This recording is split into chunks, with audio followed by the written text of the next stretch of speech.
Chapter 741, The Elder Wand versus the Resurrection Stone.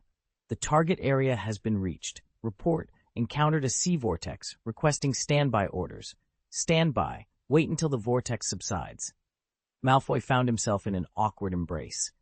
Don't leave. The Chudley Cannons have a new seeker, and we need you, pleaded little Handing Pudmire, his dignity as the club's manager seemingly forgotten in his desperation. Malfoy, clearly embarrassed by the situation, attempted to diffuse it with humor. How about considering this a parting gift? A parting gift? Merlin's beard, we're only leading by 50 points. That's hardly a secure lead, little Handing retorted, on the verge of tears. He had thought stabilizing the team during the trading period was a challenge, but having key players disappear as soon as the game started was a disaster. Be honest, did you bet against us in favor of the Chudley Cannons? I did not. Stop spreading rumors, Malfoy replied, his loyalty questioned. Yet despite his words, he departed, leaving the team in disbelief. The Chudley Cannons were left to wonder about the bizarre tactics being employed against them, feeling insulted and underestimated. Meanwhile, Malfoy made his way to Silverhand Manor, where Tang Mi awaited. We can leave now, Tang Mi stated, eyeing the assembled werewolf team. Malfoy stepped into the manor's fireplace with a defiant stride, disappearing in a burst of blue flames. John glanced down at his wand, noticing ominous cracks forming under the strain of powerful magic. Despite anticipating this, the reality hit sooner than expected. In a swift decision, he unleashed the full extent of his power, causing a massive explosion that was absorbed by his sword, Silver Wick. With a swing of his blade, he released the accumulated magic towards Grindelwald, who hastily erected a semicircular shield of spells for protection. John, moving with divine speed, nearly breached Grindelwald's defenses, only to be repelled by a burst of red sparks. The surrounding stones and ores were drawn to his sword, forming a makeshift scabbard. Despite being knocked back, John managed to reclaim his sword through a spell. Grindelwald, gasping for air, seemed to have found a way to counter John. Without his wand, John touched the locket on his chest, his eyes narrowing. In a swift move, he grabbed Grindelwald, whispering an ancient curse. White smoke rose from Grindelwald's body as he turned red, but he managed to repel John's attack. Dabbling in the forbidden arts is unwise, Grindelwald remarked. John, undeterred, responded with a grin. I find it quite effective. He then unleashed the Soul Eater curse, his silver arm transforming ominously. This confrontation between John and Grindelwald, wielding the powers of the Elder Wand and the Resurrection Stone, hinted at the depths of dark magic and the lengths to which they would go to achieve their ends. The battle was not just a clash of spells, but a test of wills, strategy, and the understanding of ancient, forbidden magic. Black silk blades, numbering in the hundreds, pierced Grindelwald's skin, eliciting a cry of pain from the powerful wizard. John's eyes were cold and unyielding. Despite Grindelwald's strength, he was visibly suffering. In a desperate counterattack, Grindelwald swung his wand and cast Wingardium Leviosa, causing the air beneath John's feet to stir and disrupt the Soul Eater curse. Grindelwald then pointed his wand at John, and the falling raindrops coalesced into a massive water prison, trapping John within its confines. Grindelwald, nursing the wounds marked by white smoke on his body, looked up at John with a mix of anger and determination. Despite John's efforts, the water prison was inescapable, holding him captive with no way out.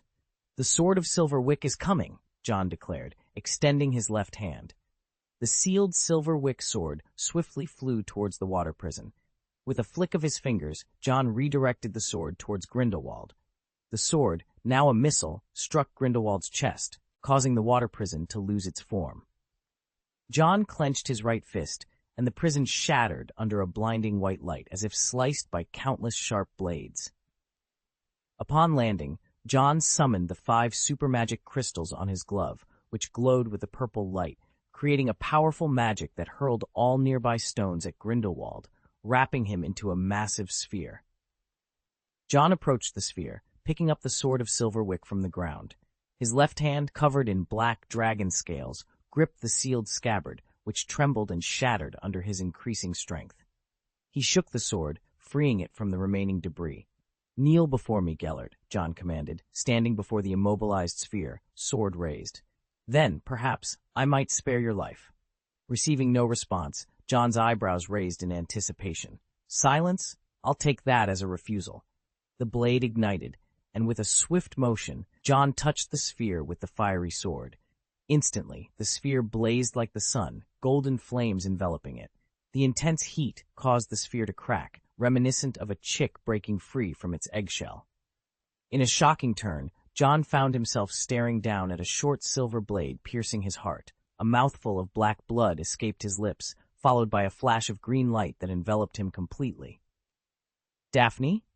A voice called, snapping Daphne out of her daze. Furong approached and embraced her gently like a caring older sister. "Are you okay?" she asked softly. Daphne shook her head, struggling to find the words. "I'm fine, just worried about John," she managed to say. Fleur smiled reassuringly. "We're all worried, but he'll be fine. He always is." Percy stepped forward, adding, "We chose to trust him." Percy then mentioned the importance of air power, highlighting Daphne's unique connection with the fire dragons, especially Amohan. Furong humorously recalled being chased by a fire dragon, blaming Heinrich for disturbing it during its sleep. Heinrich turned away, embarrassed. The conversation shifted to Draco Malfoy, who was found in a compromising position. Mr. Greengrass, standing beside Malfoy, attempted to reassure him, while Percy and the others expressed a lack of surprise at Draco's predicament, hinting at his past actions that led to this moment. The group's reaction reflected a change in their tolerance towards Draco's behavior, signaling a shift in their dynamics and priorities. In the realm of magic and the Old Alliance stood a fortress, a place that Furong couldn't help but compare to the Star Club. Approaching the window, she flung it open, allowing the strong wind to dance through her silver hair. Below, clouds floated, giving the surreal impression that they were standing in the sky. Indeed, they were in a house suspended above the earth, surrounded by fireplaces that burned with a mysterious blue flame, portals for those who dared to traverse them. Jin emerged from one such fireplace, his gaze immediately finding Heinrich. With a joyful stride, he approached, his smile revealing a set of white teeth as he brushed back his hair. Utilizing his height, he casually placed a hand on Heinrich's shoulder, a gesture of camaraderie. "It feels like it's been ages since we last met," he remarked, his voice carrying a hint of excitement. "I believe we're in need of more allies." As if on cue, the fireplace roared to life once more, heralding the arrival of others. Nagini, with her dignified presence, stepped out, followed closely by Credence. A fleeting shadow passed through Credence's eyes as he surveyed the room, but the comforting touch of Nagini on his arm seemed to imbue him with a newfound resolve. Tangmi's attention was momentarily captured by a small, pulsating blue figure near another fireplace, suggesting the imminent arrival of another ally. "It appears Miss Greengrass will be joining us shortly," she observed, just as a Hungarian horntail dragon soared past the window, its majestic form cutting through the clouds.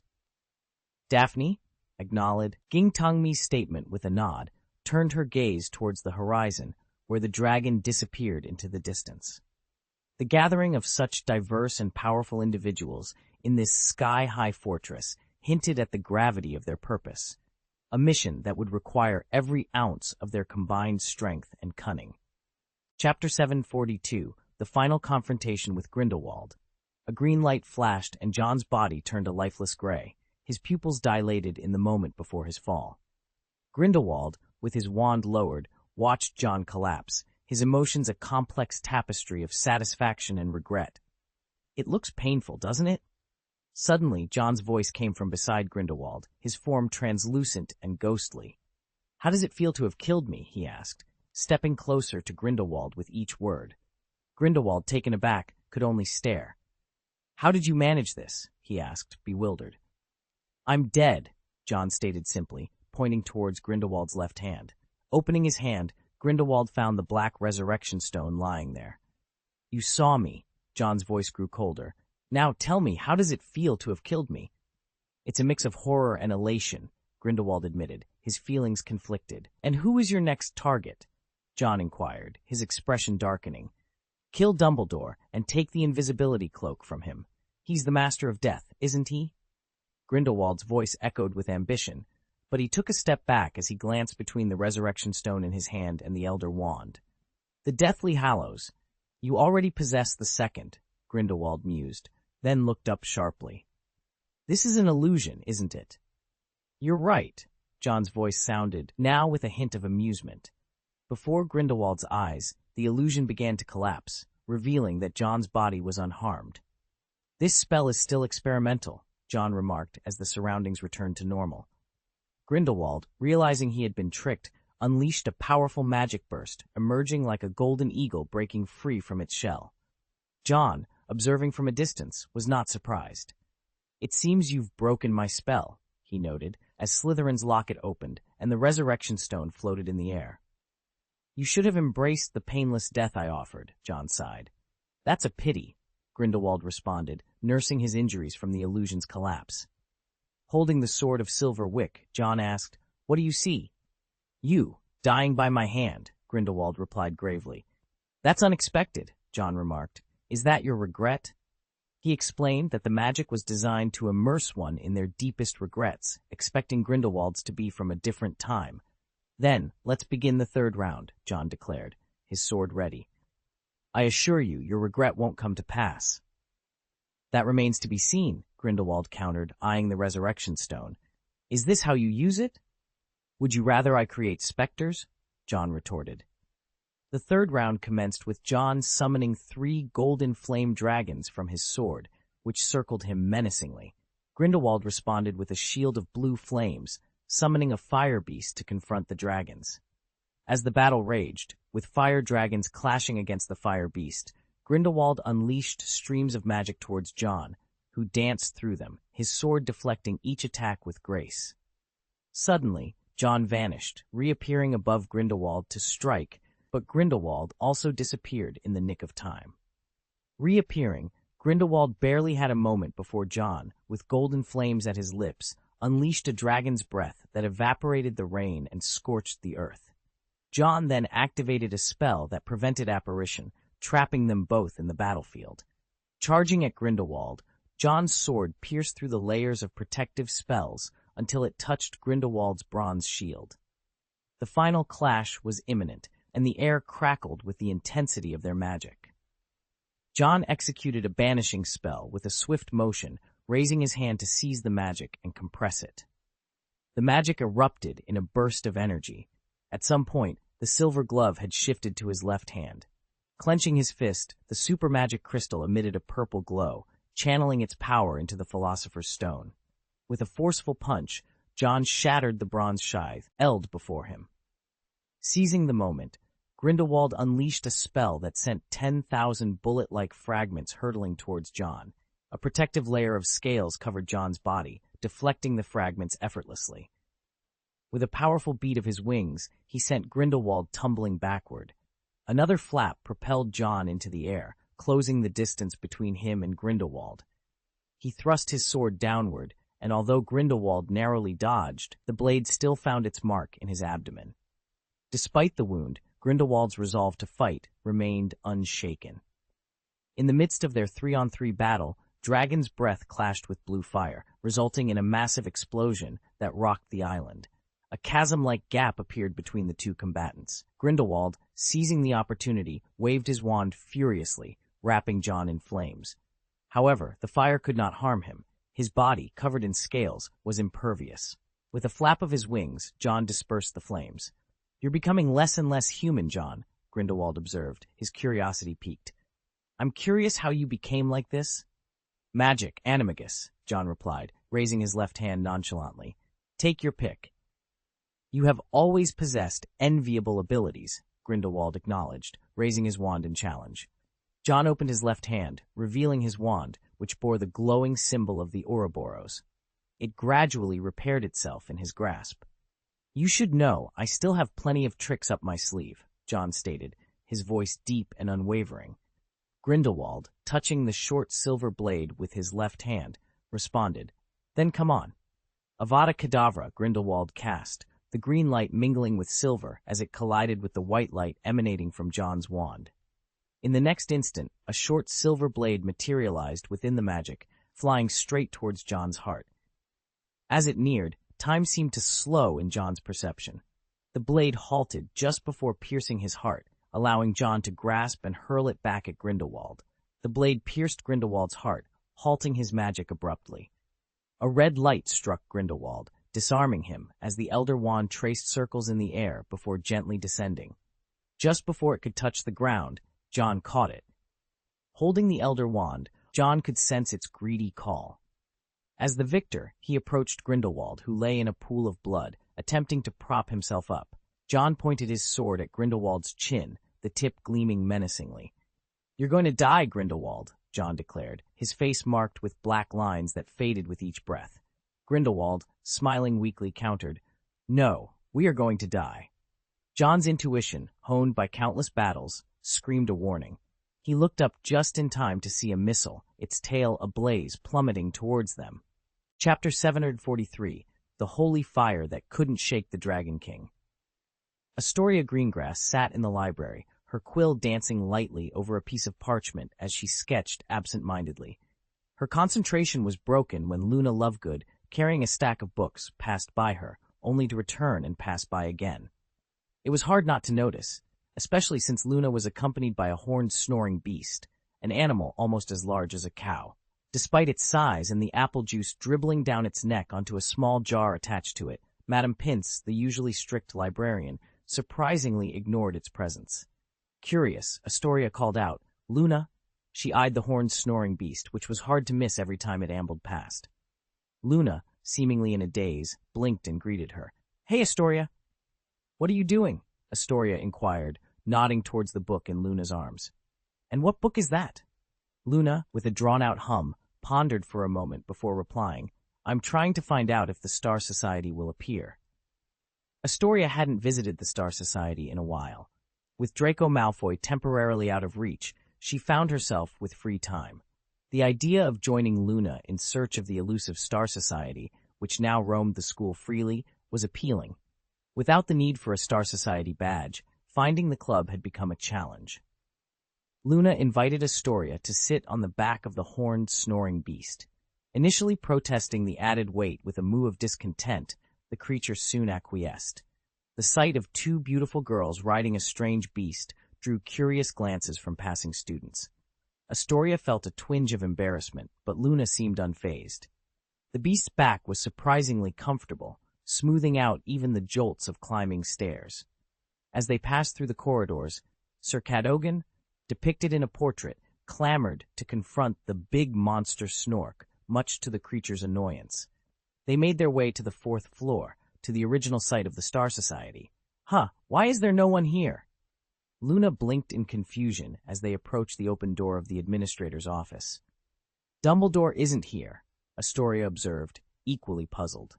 Since his retirement, Dumbledore had taken to spending his days in the office, occasionally venturing out to Hagrid's hut or the Great Hall. The office was empty, save for an unfinished letter held down by a pen, ink slowly dripping onto the parchment. Meanwhile, the aged dragon Heimdall was roused from his slumber. The silver giant, with eyes of gray and white, was addressed by a black dragon. "Sage, I bring the king's order." Heimdall's eyes widened slightly. "Our king, what order do you bring?" he inquired. The black dragon, known as Thunder-Carrying Spear, admitted, "I don't know." Heimdall remained still, prompting Thunder-Carrying Spear to add, "It's about a girl brought by a Mohan, a human who once appeared with the king." Outside the dragon village, Daphne Greengrass found herself surrounded by dragons, a nervousness evident in her stance. A Mohan stood proudly beside her, and the fireball dragon they had previously rescued nuzzled close to Daphne. "I remember her," the dragon said, recalling Daphne's participation in a wizarding friendship ceremony with the king. The younger dragons, now nearly adult-sized, crowded around Daphne, eager for her attention. This chapter weaves a tale of unexpected alliances and the mysterious dynamics within the magical world, highlighting the adventures that await beyond the familiar halls of Hogwarts. The children were pushed away by their mother as the sky suddenly darkened. A massive thunder spear plummeted from the heavens, the wind causing Daphne's hair to whip around her face. The Spear of Thunder spoke briefly to a Mohan, who nodded in understanding before lowering his head, his large eyes fixed on Daphne. Hesitant, Daphne asked, You want me to ride on it? Amohan nodded. Despite the menacing dragons surrounding her, Daphne chose to trust Amohan, recalling the bond they had formed during the battle, at Hogwarts. She climbed onto Amohan's back. Amohan shook his tail, warding off a smaller dragon that ventured too close, and with a powerful leap, transformed into a black arrow, soaring towards the land of dragons. The Thunder Spear followed suit. Soon, the two dragons and Daphne arrived at the dragon's homeland, where Heimdall stood, his presence more imposing than all the dragons below combined. "Dear guest, have you come to deliver a message from the king?" Heimdall inquired. Daphne, taken aback by a dragon speaking, wondered if Heimdall was an animagus of sorts. "I'm not a wizard," Heimdall clarified, as if reading her thoughts. "With enough time, even the language of wizards can be mastered." As a dragon of 1,000 years, Heimdall's claim to be a living fossil was no exaggeration. Daphne, regaining her composure, dismounted from Amohan and bowed slightly. "John needs help," she stated. "The dragon will assist our king without question," Heimdall responded, moving closer, his breath cold. "Please, relay the message to our king." "A war," Daphne declared solemnly. "The magical world seeks the aid of the dragons." "Yes," Heimdall agreed. As Daphne prepared to observe Heimdall's reaction, she noticed the ancient dragon's gaze become distant, images flickering in his eyes, explosions, a baptism of holy fire, a test of wizards and magic, and a muggle weapon capable of widespread destruction. The explosions, shockwaves, and flames obliterated the islands in the sea, within which an isolated circle bobbed amidst the flames, everything around it breaking and reforming. "Remarkable time magic," Grindelwald remarked, lying within the circle as if on vacation, almost expecting a glass of whiskey. John, surrounded by a dark aura accented with gold and black, raised his left hand. The shockwaves continued their cycle of destruction and reconstruction before him. With a wave of the Elder Wand, the circle expanded, enveloping the entire island. A golden Mobius ring hovered in the sky as the darkness in John's eyes faded. He turned, his gaze falling upon Grindelwald, who was suddenly gripped by the throat, the dark aura intensifying in John's eyes. Grindelwald's face drained of color as John's form became more draconic, his eyes now slits. "The holy fire cannot harm the dragon," John stated, his face now covered in scales, "nor can you." "Is that so?" Grindelwald managed a slight smile. "Your potential exceeds this, John Wick. We both have the gift of foresight. You know we are currently too weak," Grindelwald continued, John's grip tightening. "Your strength lies in your resilience. I cannot foresee your end." "Are you provoking me to kill you?" John asked, his tone cold. "Stop pretending, John," Grindelwald said earnestly. "You're not one to shy away from killing." "You're as mad as I am," John conceded, his voice chilling. "Then, let this be your end." "It's an interesting choice. I hope you'll consider it," Grindelwald said, pointing upwards. Suddenly, several explosions erupted, and the infinite loop of the Mobius ring trembled. "See, this is the malice of Muggles," Grindelwald said, grasping John's hand. "They're trying to kill you." He looked at John with sincerity, his message clear amidst the chaos. "Let us begin. Your reign of terror starts with my life," John declared, his voice steady and resolute.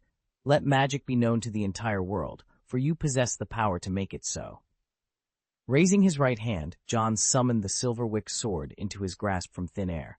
His tone turned icy as he posed a stark choice.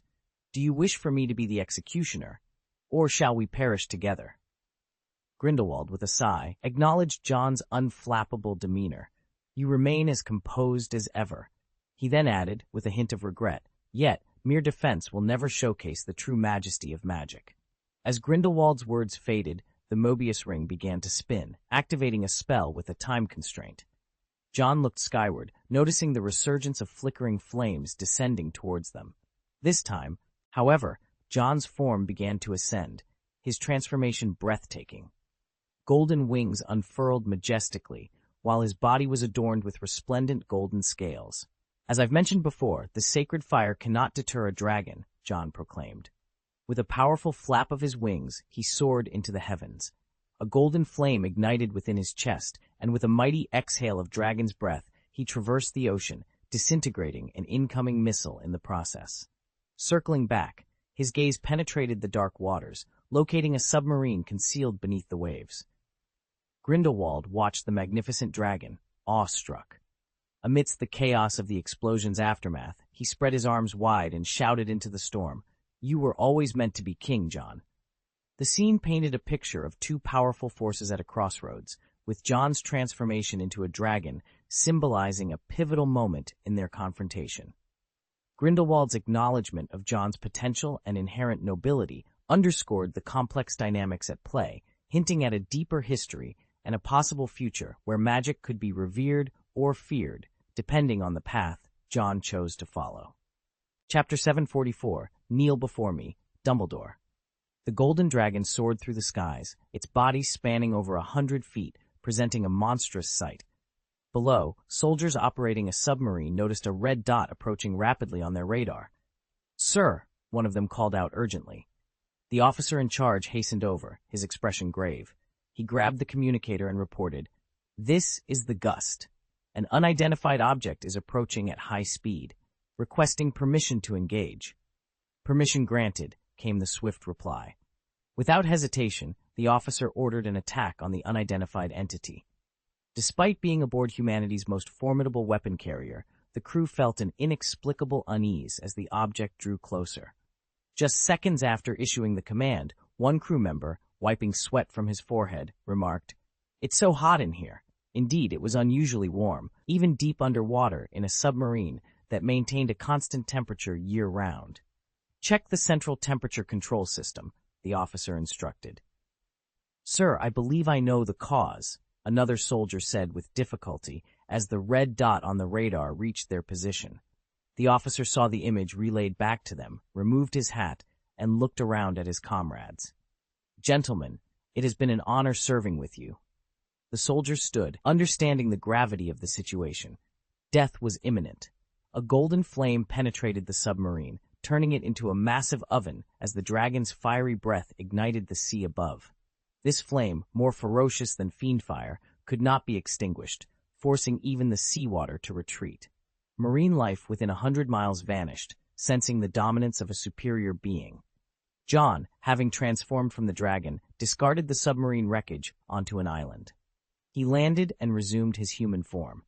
Approaching Grindelwald, who was prepared for their final confrontation, John found the Dark Lord waiting with open arms. "Come, Joel." "No, John Wick," Grindelwald corrected himself, standing on a platform built by martyrs, a king about to be enthroned, yet bound by the tower that appeared in his vision. Perhaps this time he wouldn't be bound again. Suddenly, the sound of ethereal music filled the air, followed by the simultaneous appearance of lightning and thunder, tearing through the flames. Amidst the fire, a white-haired wizard emerged, his body engulfed in flames as he faced the flying owl. The phoenix and the owl clashed once more, with Basil, now aided, declaring that the phoenix must be defeated. "Dumbledore," John said, his expression darkening. "Are you joking?" Dumbledore, assessing the situation, saw Grindelwald gravely injured and John poised to end his criminal life. "You intend to kill him?" Dumbledore asked, his voice heavy with complexity. "Obviously, yes," John retorted sharply. "Don't tell me you plan to stop me with your principles." "I won't imprison him as you did," John continued, blocking all of Dumbledore's arguments. "If you wish to take action, be my guest." "John," Dumbledore began. "Silence!" John snapped, brandishing the Elder Wand. "I won. He lost. It's that simple." Yet Dumbledore persisted. "John." Taking a deep breath, John listened to the call of the phoenix and the hooting of the owl, the crackle of thunder and the roar of flames. His breath grew short as he confronted Dumbledore. "You're pleading for him? Now? At the moment of my victory? When I seek vengeance for old Batty?" John questioned, advancing towards Dumbledore with a menacing glare. "I wouldn't hesitate to kill you too."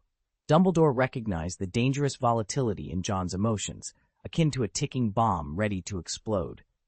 "You're being influenced," Dumbledore cautioned. "Influenced by whom?" John scoffed, his anger palpable. Dumbledore's attempt to reason with John highlighted the complexity of their relationship and the moral dilemmas they faced, setting the stage for a confrontation that would test their beliefs and loyalties. John, with the submarine he had retrieved from the depths of the sea, declared triumphantly, "The power is now in my hands." Dumbledore, wearing an expression tinged with complexity, responded, "You are under the influence of magic. You don't fully comprehend your actions." All I understand is my desire for revenge, John's voice thundered.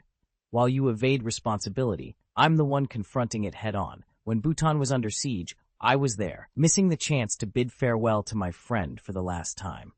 His hand, initially reaching out as if to seize Dumbledore by the collar, halted midair, transforming into a clenched fist that he shook in frustration. You may leave now, Dumbledore, unless you choose to stand against me. Clutching the Elder Wand, John turned his back on Dumbledore, his steps leading him towards Grindelwald. His mission was singular and clear, to vanquish Grindelwald once and for all. You're veering off the path, Dumbledore cautioned, his voice laden with concern. Deep down, you understand this. Understand? John hesitated, casting a sideways glance at Dumbledore, whose face bore a look of genuine concern. Have you suddenly decided to care about me again? John asked, his tone laced with sarcasm. Or is this about your so-called justice? Both, Dumbledore admitted, undeterred by the sarcasm. He could see the turmoil within John, a body and mind stretched taut with suppressed emotions, searching for an escape. You're seeking a way out, aren't you? Dumbledore probed gently. This battle hasn't provided you with the answers you were hoping for. John fell silent, his gaze drifting to the panel that remained unchanged, its gray surface mocking his expectations of a breakthrough in this battle. Grindelwald was still elusive, the final piece of the puzzle just out of reach. Level 8 was like a fleeting breeze, palpable yet ungraspable. John felt a shift in his mood but spared Dumbledore only a brief glance. Do you love him? He asked bluntly, referring to Dumbledore's past closeness with Grindelwald. You've always believed in the supremacy of love. So, tell me, is love truly the greatest? Dumbledore met John's challenging gaze. My answer remains unchanged. Love is powerful. Even across time, beyond death? John pressed. Yes, Dumbledore affirmed. So I urge you not to lose yourself to darkness, John. And what of those who perished in these trials? John countered. Were they devoid of love? Dumbledore hesitated, and John laughed bitterly. He faced Dumbledore, his wand aimed at Grindelwald, and declared, You prefer to sit on your high altar, detached from the world. Grindelwald, observing the exchange, pondered the significance of Dumbledore's presence at this duel. What outcome would be fitting for this convergence of forces? Death or perpetual imprisonment? Killing him will plunge you into utter darkness, Dumbledore persisted, hoping to sway John. Then so be it, John replied indifferently. I've encountered darkness far greater. Dumbledore struggled to articulate his feelings. He feared for John, witnessing the corrosive effects of magic on him. Was it nostalgia or a deep-seated hatred driving John? It was difficult to discern. A heavy silence fell, punctuated only by John's footsteps as he advanced towards Grindelwald. Dumbledore, witnessing the impending clash between former friends, called out, John, for the third time, his voice now imbued with a pleading desperation. Have you lost your clarity, Dumbledore? John paused, facing him. You weren't like this in the past. Perhaps facing death has intensified my emotions, Dumbledore confessed, his once formidable presence now humbled before John. If you truly believe that, John said after a moment of contemplation, then kneel before me. Show me your humility. Grindelwald, unable to contain himself, laughed until tears streamed down his face. He won't do it, Joel, he managed to say, though part of him hoped otherwise. Dumbledore, regarded as the greatest wizard of his time, and Grindelwald, the most nefarious, Dark Lord, found themselves at a crossroads. If it will change your mind, Dumbledore began, willing to make the ultimate concession under John's unwavering gaze. The old man, once an emblem of admiration and aspiration in John's eyes, began to transform.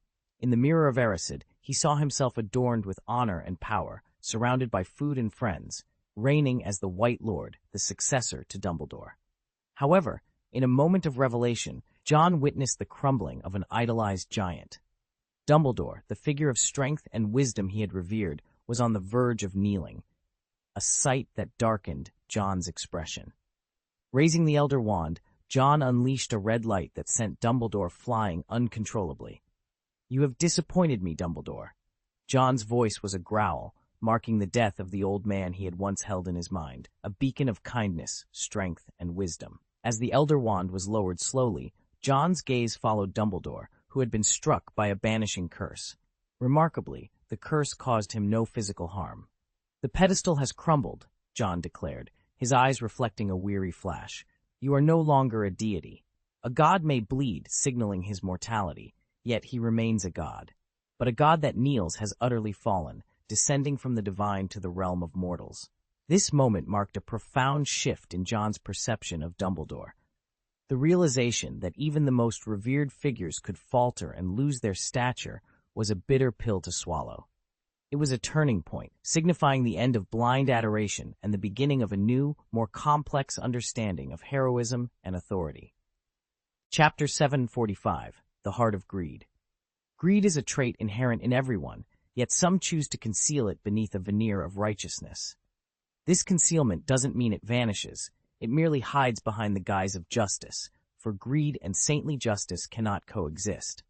Thus, many don cloaks of justice to mask their sordid, greedy hearts.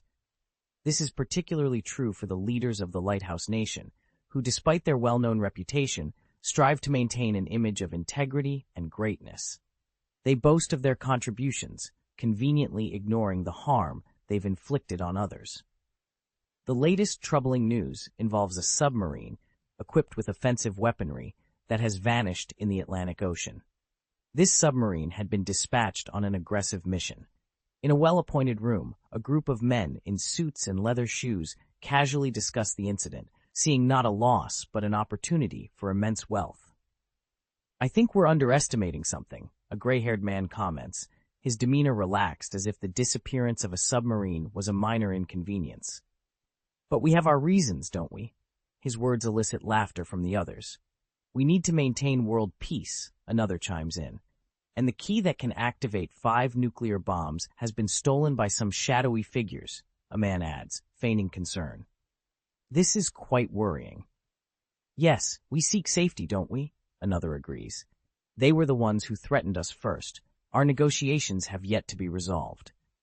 The charges seem pre-established, and as the meeting concludes, the gray-haired man steps outside with another, expressing satisfaction with their proceedings. This time, it went very well. Yes, I believe we'll soon have the world within our grasp, the other responds. They exchange secretive whispers before parting ways. Meanwhile, Webb, confined in a mysterious room, clutches the symbol of the Deathly Hallows. You're right, Muggles are inherently malevolent, he muses, gazing at the emblem. Let's hasten the baptism. I can't wait to see it happen. Make magic great again. At the Wick residence, Watson and Ariana are engrossed in a movie, sharing a large bowl of popcorn. Mrs. Wick, preparing lunch, casts a worried glance at them. Ariana, don't eat too many snacks, she cautions, aware of the Dumbledore family's weak resistance to such temptations. Despite her efforts to curb Ariana's snack consumption, Watson, ever the indulgent father, frequently brings home various treats. Mrs. Wick's attempt to wean Ariana off soda was thwarted by Watson, earning him a glare filled with silent threats. Feeling a chill, Watson resists the urge to look back, knowing well the wrath he would face. He manages to hold out until the movie ends, but the sound of roaring engines and an urgent knock at the door provides a timely distraction. Leaping up, Watson feigns seriousness, even fooling Mrs. Wick, and opens the door only to instinctively punch the visitor. "Why hit me?" the agent asks, nursing a bruised face. Watson coughs awkwardly, trying to diffuse the tension. Despite the agent's timely intervention saving him from Mrs. Wick's glare, Watson remains principled, with remembering the agent's previous indiscretion of shooting at his sofa. "Mycroft looking for me?" Watson inquires, recovering from his momentary lapse. He had initially ignored the agent's words, eager to escape Mrs. Wick's scrutiny. Now, with his attention fully regained, he awaits the agent's message, his expression a mix of curiosity and apprehension. "I won't dine with men," Watson declared, his wariness casting an uncomfortable air around the driver.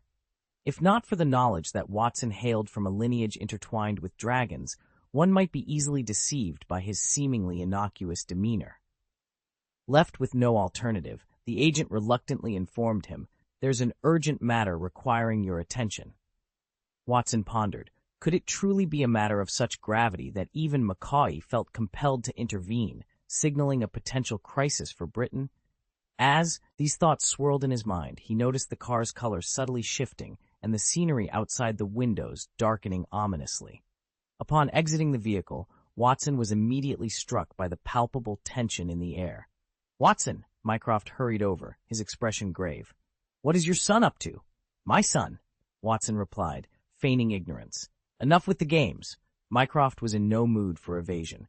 Fixing Watson with a serious gaze, he revealed, "A U.S. space submarine has vanished, reportedly attacked by unknown forces." Watson, genuinely puzzled, asked, "And how does this involve my son?" "Your son, John Wick," Mycroft explained with a heavy tone, glancing around cautiously, "is a prominent figure in the wizarding world.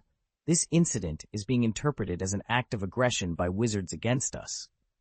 They've requested negotiations, yet no wizard has come forward. Do you grasp the implications?"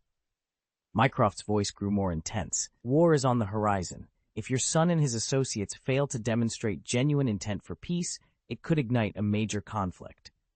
Watson, now understanding the gravity of the situation, inquired, "Is there concrete evidence linking them to the attack?" "No, but they don't require evidence," Mycroft countered. "They merely need a pretext."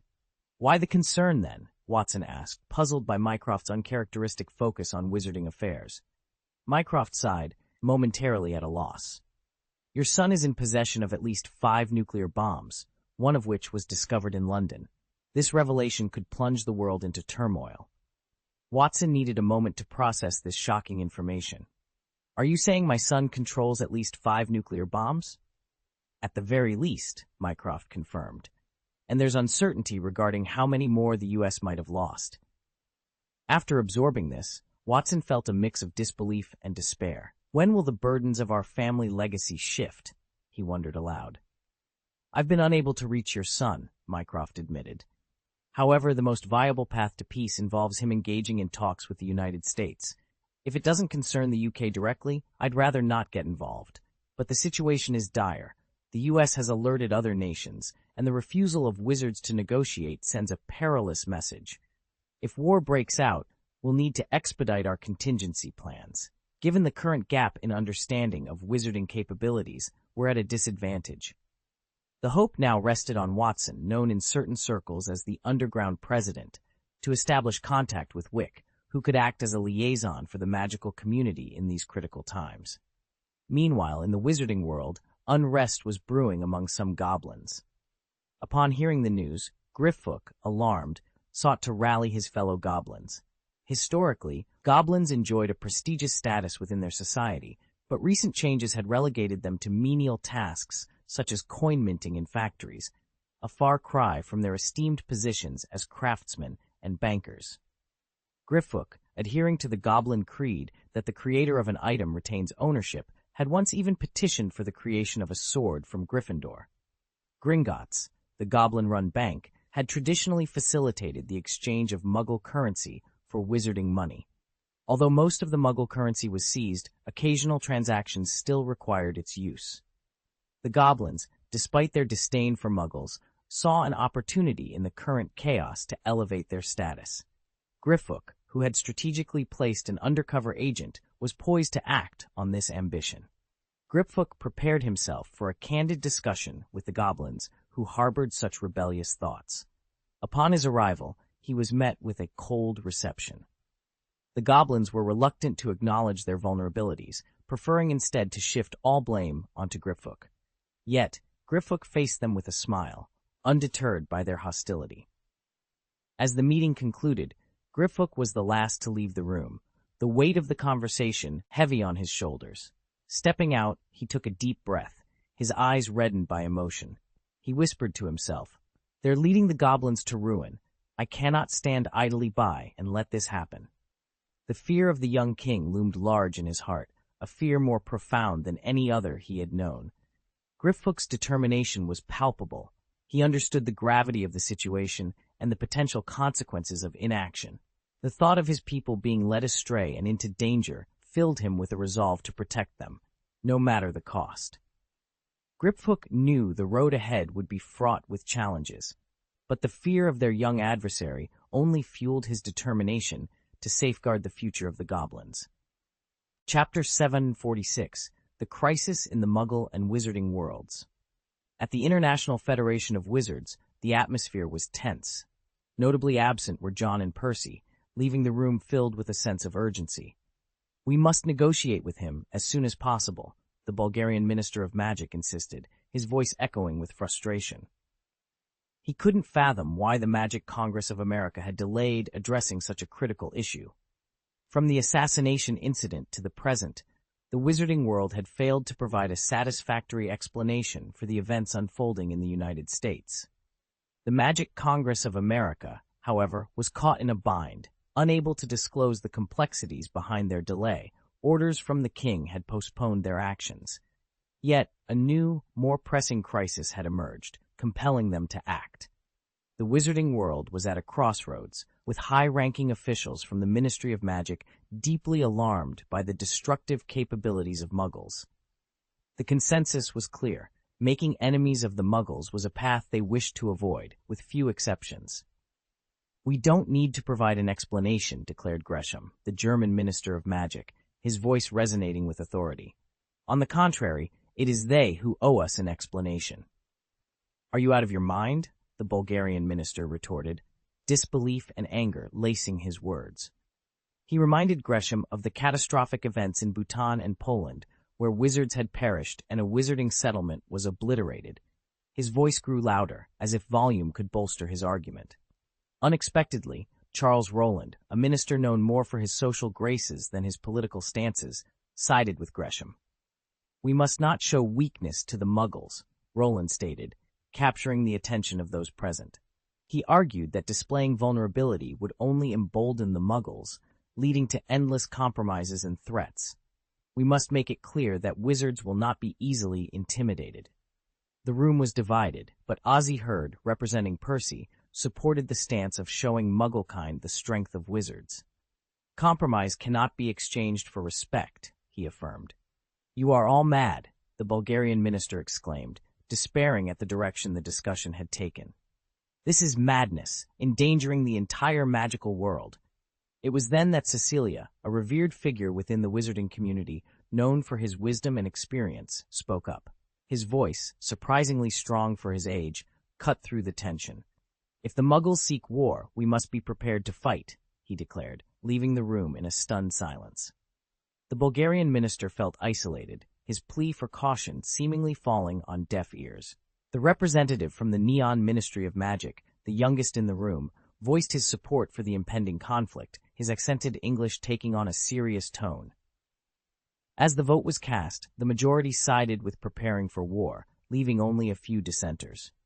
The Bulgarian minister, faced with the overwhelming consensus, reluctantly agreed, his expression grim. This decision swayed the remaining holdouts, uniting the International Federation of Wizards in a contentious decision that would shape the future of both the wizarding and Muggle worlds. The wizarding world teetered on the brink of ruin, yet the resolve to fight remained unshaken, a mandate from the king himself. Amidst this backdrop, the so-called mine pit was filled with purple crystals, and Percy had assumed command of this area on the island. Neville, sitting by the shore with his legs crossed, had John's crafted sword resting across his lap. Percy approached him, a hint of curiosity in his tone. "Won't you resist?" It was an odd question, especially between them. Both hailing from Gryffindor, they should have been well acquainted. However, their paths rarely crossed, a consequence of Percy's early graduation and their divergent personalities. Percy was drawn to power, his ambition often masked by a facade of rigidity. Yet, his brilliance was undeniable. Neville, on the other hand, had formed a close bond with John early on, leaving little common ground between him and Percy. Even after their school days, their lives took separate paths.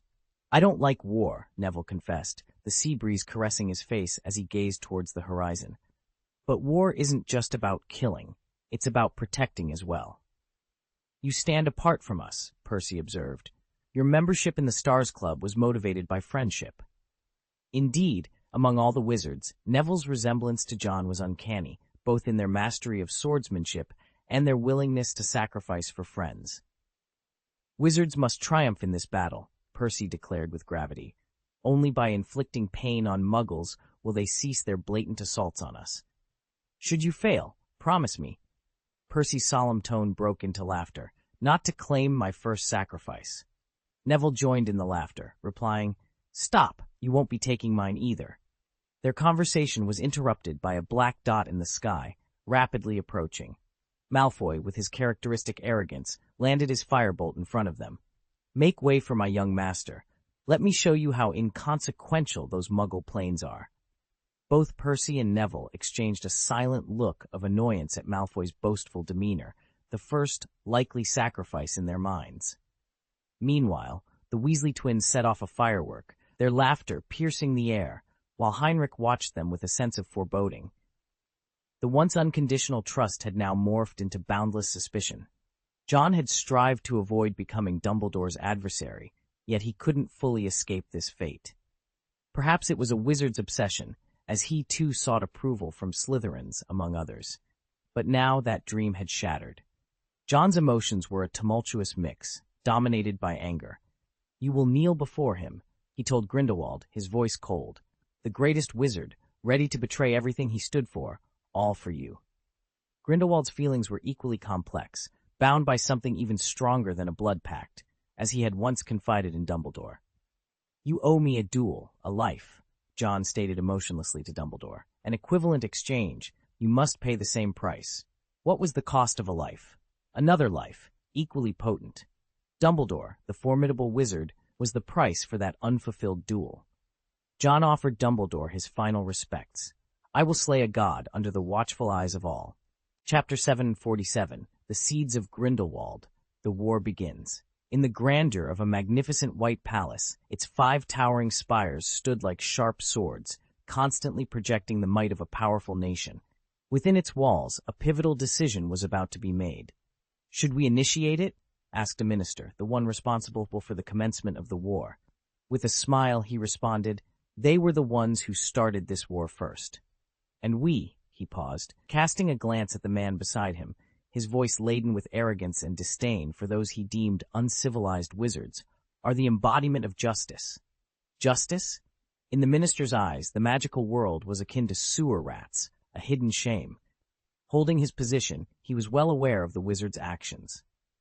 This is an invasion, the man beside him, his tone grave, attempted to make the minister reconsider. We know nothing about them. Yet the minister's response was a sneer. You see, those folks merely possess some tricks up their sleeves, he said, snapping his fingers dramatically. Boom! A city obliterated. Just a little trick of ours. Country? Whose country? Wizards? He shook his head dismissively. Do they even have a country? Indeed, do wizards have a nation of their own? They reside within various countries, but are they truly citizens of those nations? No, they are not. As Mycroft once said, no wizard ever approaches the police. They abide by their own laws, and no nation appreciates having such a group act autonomously within their borders, as if establishing a colony. They're nothing but thieves, usurping our land, our resources, the minister continued. Have you seen the vast expanse of land that suddenly appeared in Poland? They've stolen land in America, in England, in Germany. They're thieves, and I don't recall any government sanctioning their so-called magical congress beneath our buildings. The man, now contemplative, seemed to grasp the minister's perspective. Without a land of their own, even if they blend in and hide among the populace, they are merely smugglers. The minister's stance clarified that even smugglers are deported between countries, let alone individuals of a different race. With that, the minister departed, carrying with him the decree of war. This was an act of Muggle arrogance, a belief that mere planes and soldiers would suffice to quell the so-called wizards. The allure of purple gold beckoned them, and they were convinced the world would soon heed the guidance of their lighthouse. Pierce, the minister said, embracing a blond man and whispering in his ear, I believe we're about to become rich. It's thrilling, the prospect of such energy, Pierce, the bespectacled man, replied with a smile. Regarding the World Security Council, the minister added with a grin, I believe you're the most suitable successor. Pierce smiled in return. Thank you. Their handshake was a silent acknowledgement of their mutual understanding. The seeds sown by Grindelwald in the Muggle world had taken root in the most powerful nations, fostering a contempt for war and an arrogance towards wizards, and individuals like them were perpetuating this sentiment across the globe. In the United Kingdom, the Prime Minister faced a dilemma akin to a forced choice. I am under immense pressure, he confessed, running his fingers through his tousled hair and burying his face in his hands. Mycroft, ever calm and composed, understood the Prime Minister's predicament. The choice between aligning with the lighthouse or standing firm was a challenging one. We are ignorant of the wizards to a dangerous extent, Mycroft remarked, maintaining his poise. In this era of information, such ignorance is a fatal flaw. I know, but the temptation is overwhelming, the Prime Minister lamented. With all due respect, Mr. Prime Minister, Mycroft said, approaching and whispering in his ear, do you truly believe this place is clean? The Prime Minister, momentarily taken aback, then adopted a grave expression, realizing the depth of the situation. Mycroft observed the subtle changes in the room with a keen eye. He glanced casually at the ornaments resembling British royal guards scattered around, remarking, I took the liberty of cleaning the room a while back. It's surprising how much dust accumulates when you neglect it for a bit. He continued, those pests, they have a way of appearing when you least expect them. Quite the headache, really. The Prime Minister, his face clouding over and his hair in disarray, responded in a deep voice. Then, you must know precisely where to clean to uncover them. Mycroft, with a deliberate motion, ran his finger across the surface of the Prime Minister's desk, inspecting the dust on his fingertips. More often than not, it's the places we overlook, he observed. The Prime Minister's expression soured at the implication. To think that such pests could infiltrate my office, he muttered, looking up at Mycroft with a newfound understanding. With a smile, Mycroft rose from his seat, walked over to the bookshelf, and accidentally knocked over a figurine. Seizing the moment, he asked, I recall you're fond of the Bible, Mr. Prime Minister? Yes, I attend church on my days off, the Prime Minister confirmed. Mycroft pulled a Bible from the shelf, placed it on the table, and slowly slid it towards the Prime Minister. There's a passage I'm particularly fond of, he said, placing his hand on the Bible and pushing it closer. It speaks of salvation, he added meaningfully. As Mycroft turned to leave, the Prime Minister slowly opened the Bible, revealing a CD hidden within its pages. His expression remained unchanged as he closed the book. It was clear that the immediate battle against wizards would have to wait. The real conflict lay within. After ensuring his home was free of surveillance, the Prime Minister inserted the CD into his computer. As it began to play, he understood Mycroft's message, a plea for peace and an indication of his stance against starting a war. The Prime Minister realized that internal issues were far more complex than he had anticipated. London was drenched in rain, the droplets rhythmically hitting the surface of two black umbrellas in front of the station. Are you trying to prove something to me, Watson? Mycroft inquired, his gaze drifting over the passers-by.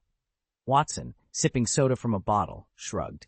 In matters of business, some secrets are better kept with financial managers. He explained how billions of pounds were funneled abroad and then returned, laundered within seconds. It's a vast network of interests, Watson concluded, the empty bottle now in his hand. Mycroft turned to him. And you'd prefer to have control over it? Watson smiled, pocketing the bottle. Mycroft, I enjoy our dealings because you understand what my family means to me. To you, it might seem like an excuse, but for me, it's about reducing the number of threats my son faces. As Watson moved, the crowd around them paused, then resumed its flow, swallowing him up. Mycroft lost sight of him, pondering the importance of family. Family, he thought, his mind drifting to his own brother. For people like them, family was both a strength and a vulnerability. Crossing these people could put you in jeopardy, Watson, Mycroft mused aloud, though Watson was no longer there to hear. Mycroft had his own cleanup to attend to within the government. Their actions were not guided by the same principles as others. What mattered was whether something served their interests. As international tensions simmered, with nations eager to claim victory, Mycroft considered the uncertain outcomes of their endeavors. The forbidden fruit of their labor remained to be seen. Mycroft was deeply intrigued by the enigmatic figure known as John Wick. He pondered the extent of Wick's influence within the wizarding world, especially considering Mycroft was willing to sacrifice a significant portion of his profits to ensure his son's safety. What position, then, did Wick hold among his peers in the magical community? In the midst of the Atlantic Ocean lay an island, renowned for its rich deposits of magical crystals. On its shores, Neville sat cross-legged, a lunchbox in front of him. Inside were 3 Big Mac sandwiches, a sight that brought a broad smile to his face. Eagerly, he picked up one of the sandwiches, taking a hearty bite. As he savored his meal, Neville's gaze drifted towards the horizon. Warships began to emerge along the coastline. The island's lack of affiliation with any nation meant that it was open territory. Warships from any country could approach its shores. Neville quickly finished his sandwich in just a few more bites, his hand instinctively moving to rest on the hilt of his sword. The serene atmosphere of the island was now overshadowed by the looming threat of these foreign vessels. Chapter 748. Bullets and Magic. The War Begins. The war had already commenced by the time a warship approached the magical Crystal Island, marking the beginning of a conflict that would see resources on the island claimed by American forces without prior warning. The choice given to the wizards was stark: surrender or face destruction. This straightforward and efficient approach was not only favored by the well-equipped soldiers, but also by their commanders. The wizards on the island observed the opposing ship with curiosity. "Is that the iron wand mentioned on TV?" "It seems different," one wizard remarked, puzzled by the unfamiliar appearance of the weaponry.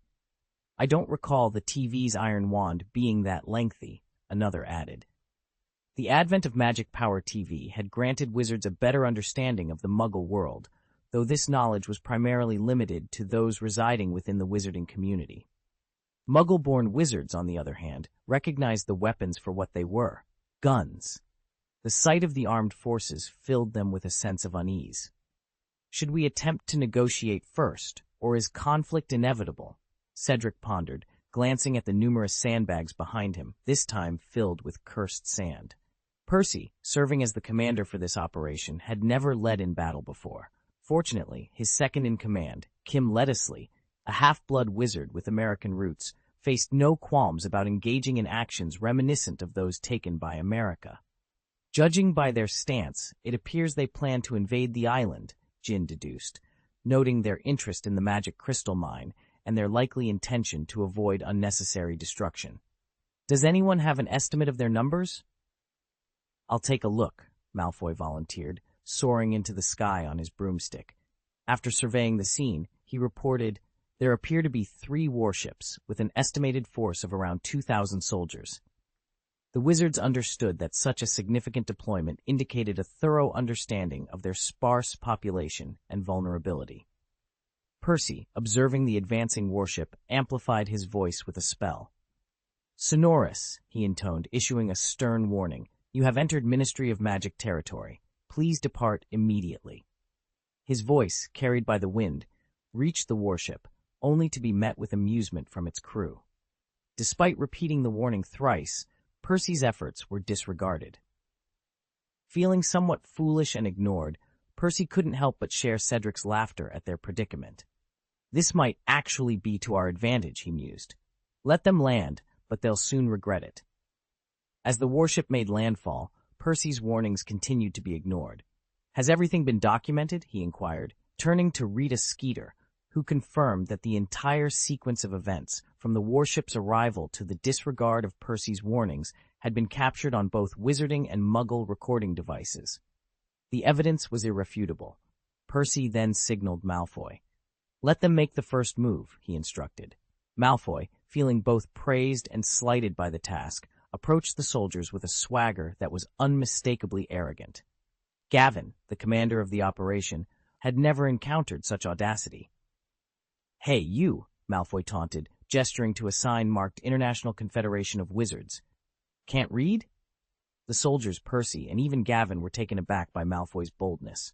One soldier, overwhelmed by an inexplicable urge, confessed, "Sir, I feel compelled to shoot. I don't know why, but his arrogance is unbearable."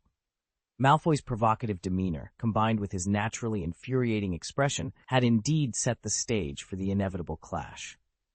The wizards stood ready, their resolve hardened by the knowledge that they were defending their home and heritage against an unwelcome invasion.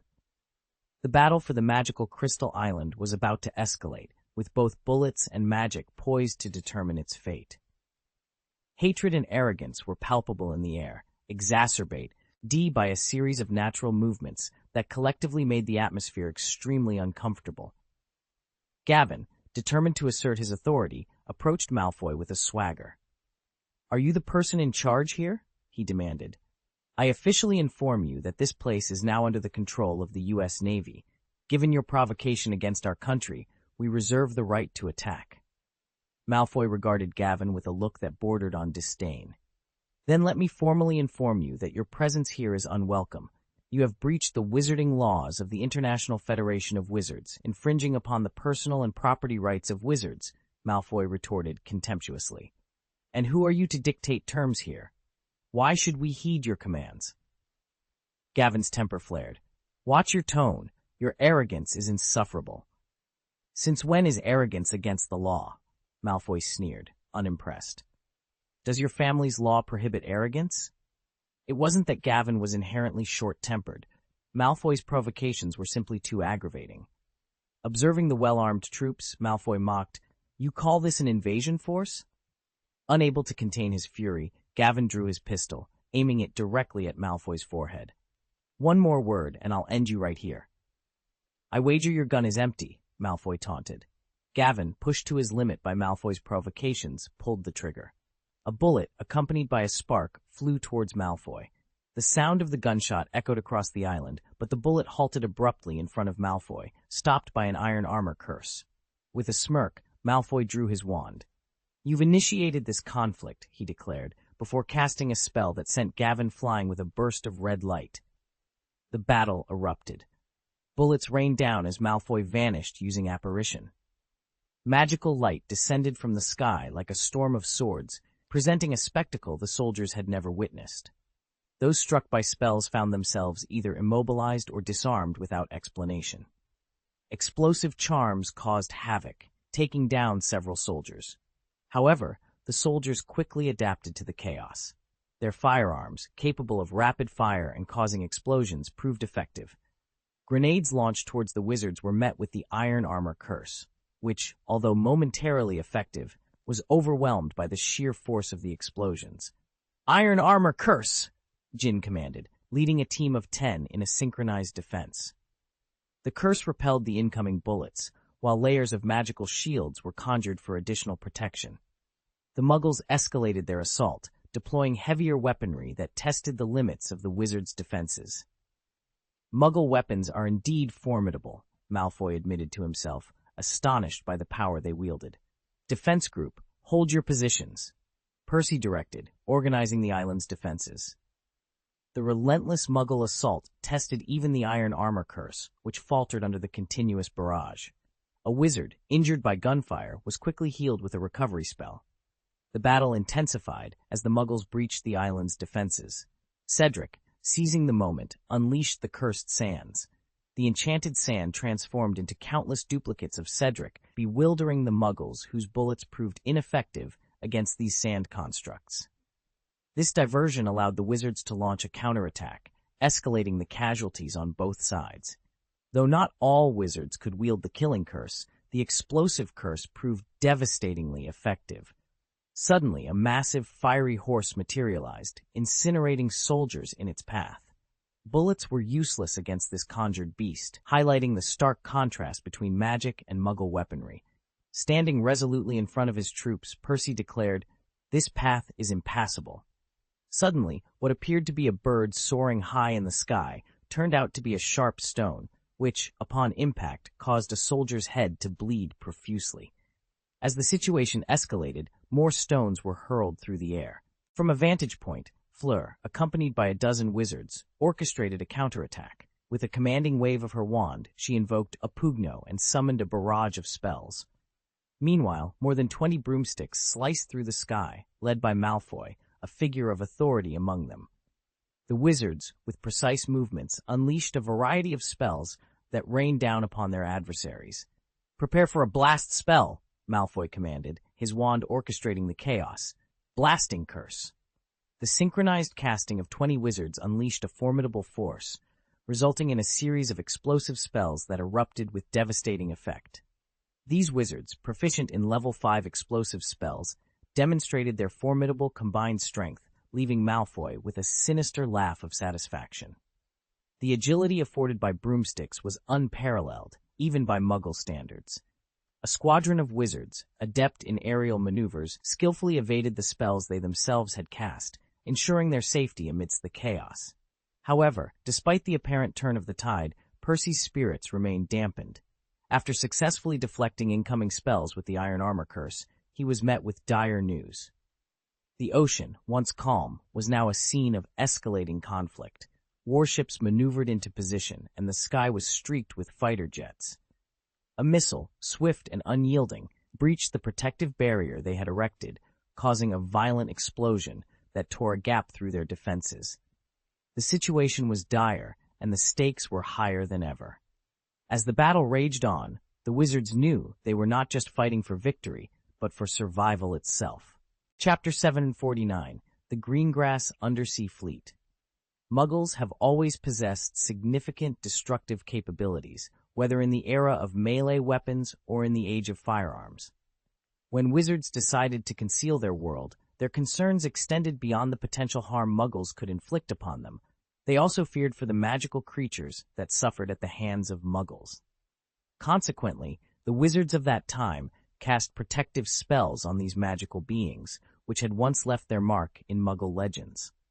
However, the destructive power of modern Muggles, fueled by advancements in science and technology, has increased exponentially, making their weapons far more formidable than those of the past.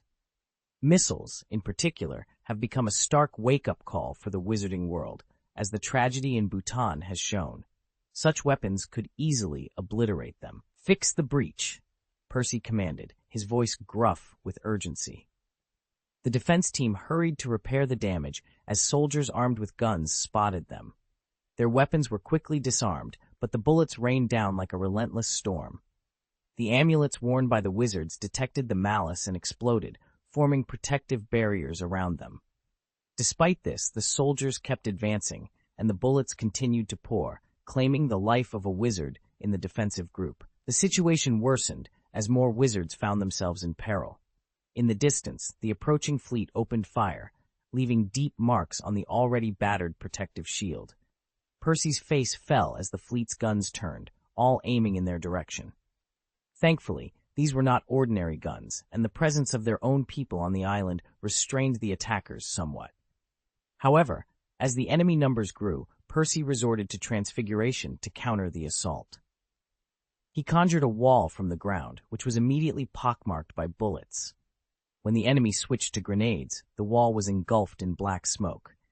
Percy fought back fiercely, disappearing and reappearing behind the soldiers, his wand eliminating several with each attack. However, the repeated use of apparition began to take its toll, leaving grotesque scars on his body. The situation grew dire as the Muggles entangled them with cursed sands that burrowed into every crevice. Cedric found himself in danger when a shell landed beside him, engulfing him in flames. The soldiers cheered, thinking they had succeeded. But then, confusion set in as a thick fog enveloped the area.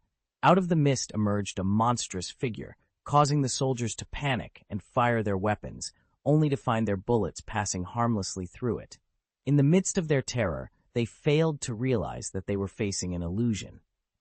Cedric, unharmed, slowly emerged from the fog, his cheeks puffed out as he blew mist from his wand, creating the illusion that had confounded the soldiers. Meanwhile, Malfoy took to the skies, urging his team to break formation and scatter as bullets and shells pursued them. Despite their efforts, the sheer number of Muggles and their heavy weaponry posed a significant threat, with wizards falling from the sky and the island suffering under the bombardment. Malfoy, in a daring maneuver, flew towards the enemy, casting an explosive spell that momentarily halted the barrage. But his triumph was short-lived as a machine gun targeted him, its bullets tracing a deadly path through the air. Pushing his broomstick to its limits, Malfoy narrowly avoided being hit, but not before the tail of his broomstick was damaged, sending him plummeting towards the ground.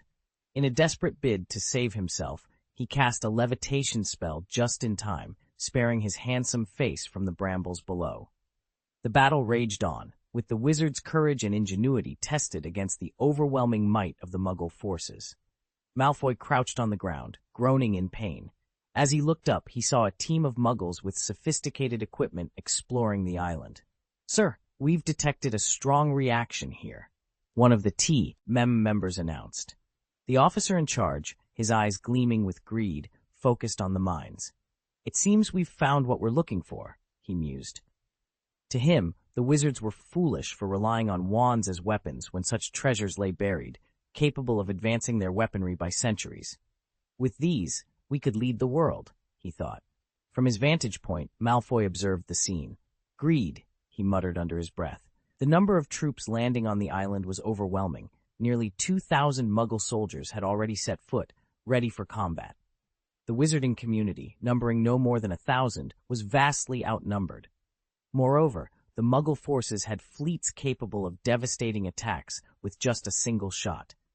"We need to find a solution," Malfoy thought, his mind racing for answers.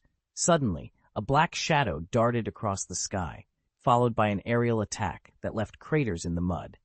Gunships had joined the fray, their presence making the situation even more dire for the wizards.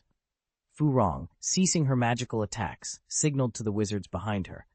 "It's time to use those," she declared. They opened boxes hidden nearby, revealing explosives crafted from magic crystals. Fleur turned to Credence. "We need your help." Credence, with Nagini looking on worriedly, nodded in understanding. Stepping forward, he let out a surge of dark energy from his body, which then exploded into a mass of dark, smoky matter. This force absorbed the explosives and, in complete silence, Credence directed it towards a gunship. The pilot had no time to react before the propeller was destroyed, and the helicopter was sent crashing down, exploding on impact. Credence, now a silent force on the battlefield, was impervious to bullets and grenades alike. One by one, the landing helicopters were destroyed. An officer, recalling a strange incident from military records involving a black mass that once devastated half of New York, recognized the similarity. Despite no one remembering the event, it was documented, thanks to a Master Chief's unwavering belief in his memory. The sight of the black mass now brought that file to the forefront of the officer's mind. Credence's attack, launching projectiles with purple ends, targeted the Muggle soldiers' positions. The entangled magic turned into a terrifying force, swallowing soldiers whole and causing explosions that killed nearly 1,000 people. Exhausted, Credence collapsed, with Nagini rushing to his aid. "What the hell is that?" an officer exclaimed, observing the battlefield through binoculars. The realization that bullets and explosions were ineffective against this force prompted a change in strategy. News from the landing battle indicated the discovery of the magic crystal mine, igniting a spark in the eyes of a man dressed in a suit. The prospect of claiming countless riches for America became their new focus. Underestimating the wizard's resistance had led to unexpected challenges, but the man in the suit was determined. "This mission must succeed," he stated firmly. "We will completely occupy that island." The unclaimed land, once conquered, would belong to them. Off the coast of the United States, a resource more coveted than oil had drawn the attention of the world. As more aircraft veered in its direction, 2 fighter jets launched, their mission clear: to obliterate the so-called wizard once and for all. The fleet's artillery stood ready, poised to provide support at a moment's notice. However, beneath the waves, in the shadowy depths of the sea, a different scene unfolded. Sunken ships, their hulls aglow with ethereal blue flames, began to stir. Aboard one of these ghostly vessels, Mr. Greengrass voiced his concerns. "This war is cruel and hardly worth our investment." "Stop whining, Greengrass," Lucius Malfoy retorted as he emerged from the shadows. His features, bearing a striking resemblance to those of his son, Draco, reminded Mr. Greengrass of the potent lineage of the Malfoy family. It was no wonder they had produced someone like Draco. Lucius, holding his cane with authority, declared, "It's time to instill fear in the hearts of the Muggles." The scene was a stark reminder of the lengths to which some wizards were willing to go in their disdain for the non-magical world. As the dark plans unfolded, the line between friend and foe blurred, setting the stage for a confrontation that would challenge the very foundations of the wizard and Muggle worlds alike. Chapter 750, Fire Dragon. On the radar of the warship, dense red dots suddenly appeared, surrounding it. The officer, who had been ready to obliterate the wizard with a thunderbolt, was taken aback. "We are surrounded," he yelled, but there was no one nearby to provide an answer. As he looked up, the sky was clear of any planes. In the next moment, a frigate shook violently. Then its bow tilted upwards as a large wooden boat began to emerge from below, floating to the surface. A wooden boat? How was it powered? This was completely unexpected. Several frigates were capsized in the chaos, leading to a catastrophe. The soldiers inside had no chance to escape. Suddenly, hundreds of ghost ships materialized, with wizards standing on their decks, wands raised. Instead of targeting the ships directly, they aimed at the hulls. Blasting curse! Thousands of wizards cast their spells simultaneously. The hulls were severely damaged by the explosive curses, with several destroyers being blown through completely. Another figure took off on a broomstick, waving his wand to use apparition. Lucius Malfoy appeared on the warship, stating slowly and with poise, "Gentlemen, it's time for you to surrender." He then proceeded to attack the crew. Meanwhile, the planes flying towards the islands were met with a sudden explosion of blue light in the sky. The fighter pilot, skilled as he was, quickly pulled the lever upon sensing danger, but it was too late. The blue light grazed the wing, causing frost to form and the engine to fail, forcing him to eject. Above the clouds of the island, pillars of blue light continued to fall. Then a massive structure resembling a castle slowly became visible. The castle is flying? The sight was shocking to all the muggles who had never witnessed such a phenomenon. On the castle, Gresham looked around in amazement. "You never told me there was such a thing," he said. Ludwig replied calmly, "Just trust the king." The castle was equipped with modified gun mounts filled with magic crystals, operated by Goyle and Crabbe, who found this much more exciting than using wands. A total of 12 magical power destroyers were unleashed, each attack leaving a trail of frost. Percy breathed a sigh of relief. I knew John wouldn't enter the battle unprepared. As the Minister of Magic, he felt compelled to lead the charge. The wizards' morale soared. The tenacity of the wizards exceeded the expectations of the United States. "Retreat," ordered the man in the suit, his expression fierce. "Attack with all your strength." The more the wizards resisted, the more determined he became to seize this place. The appearance of the Sky Fortress drove him to madness. This place had to be captured at all costs to prevent future competition from other countries. The battle between Muggles and wizards intensified. In the sky, Muggles had planes while wizards had brooms and sky fortresses. At sea, Muggles commanded fleets and wizards had ghost ships. On the ground, Muggles wielded guns, while wizards had magic and credence. The huge disparity highlighted the tenacious strength of both sides. Muggles were not as powerful as they had imagined, and wizards were not as weak as presumed. Both sides had their perceptions challenged in this battle. "Come and get big," a voice with a thick neon accent called out. Several wizard wands from neon were raised. Superfusion Baihua's light, everything explodes, ultimately destructive deathlight. 3 voices chanted, and the supercharged shattering curse converged into a massive white light that surged forward. The soldiers who couldn't dodge in time were hit, their bodies exploding without even a chance to scream. In the midst of blinding white light, Bear exclaimed, "That's great, Bear." Furukawa and Goda stood resolute, their voices echoing with determination. "Protect our world. The Muggle world can proceed without me. We must defend our homeland." The trio of neon wizards unleashed the power of their bonds, significantly enhancing their magical abilities. Amidst the chaos, some wizards, identifiable by their distinct bear accents, charged forward, wands at the ready, shouting "Ula" as they dove into the fray. The battlefield was a scene of raw savagery. A panther, fierce and untamed, pounced on a soldier, swiftly ending his life before transforming back into a dark-skinned beauty. Death was a common sight on this battlefield, yet the sudden appearance of an elephant caused a palpable sense of shock among the soldiers. Joining the battle were the Wagadu wizards, whose prowess in transfiguration was unmatched, some eschewing wands entirely for their powerful magic. Within the castle's hearth, the fire burned without end, serving as a portal through which wizards from across the globe entered the fray. Fleur, standing vigilant before the portal, planted a banner that bore the insignia of John Wick. Her voice rang out, clear and inspiring. "Follow the pace, fight for our homeland, and fight for our king." This was a war of necessity, a battle both sides were compelled to engage in. A fighter plane, breaking through the magical defenses with grim determination, unleashed a barrage of bullets. A wizard, caught off guard, was struck down, his demise marked by the trees that fell with him.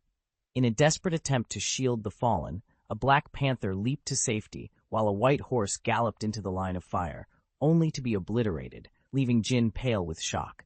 The realization dawned that these were no ordinary bullets. "Go to hell, you monsters!" shouted the pilot as two missiles readied for launch.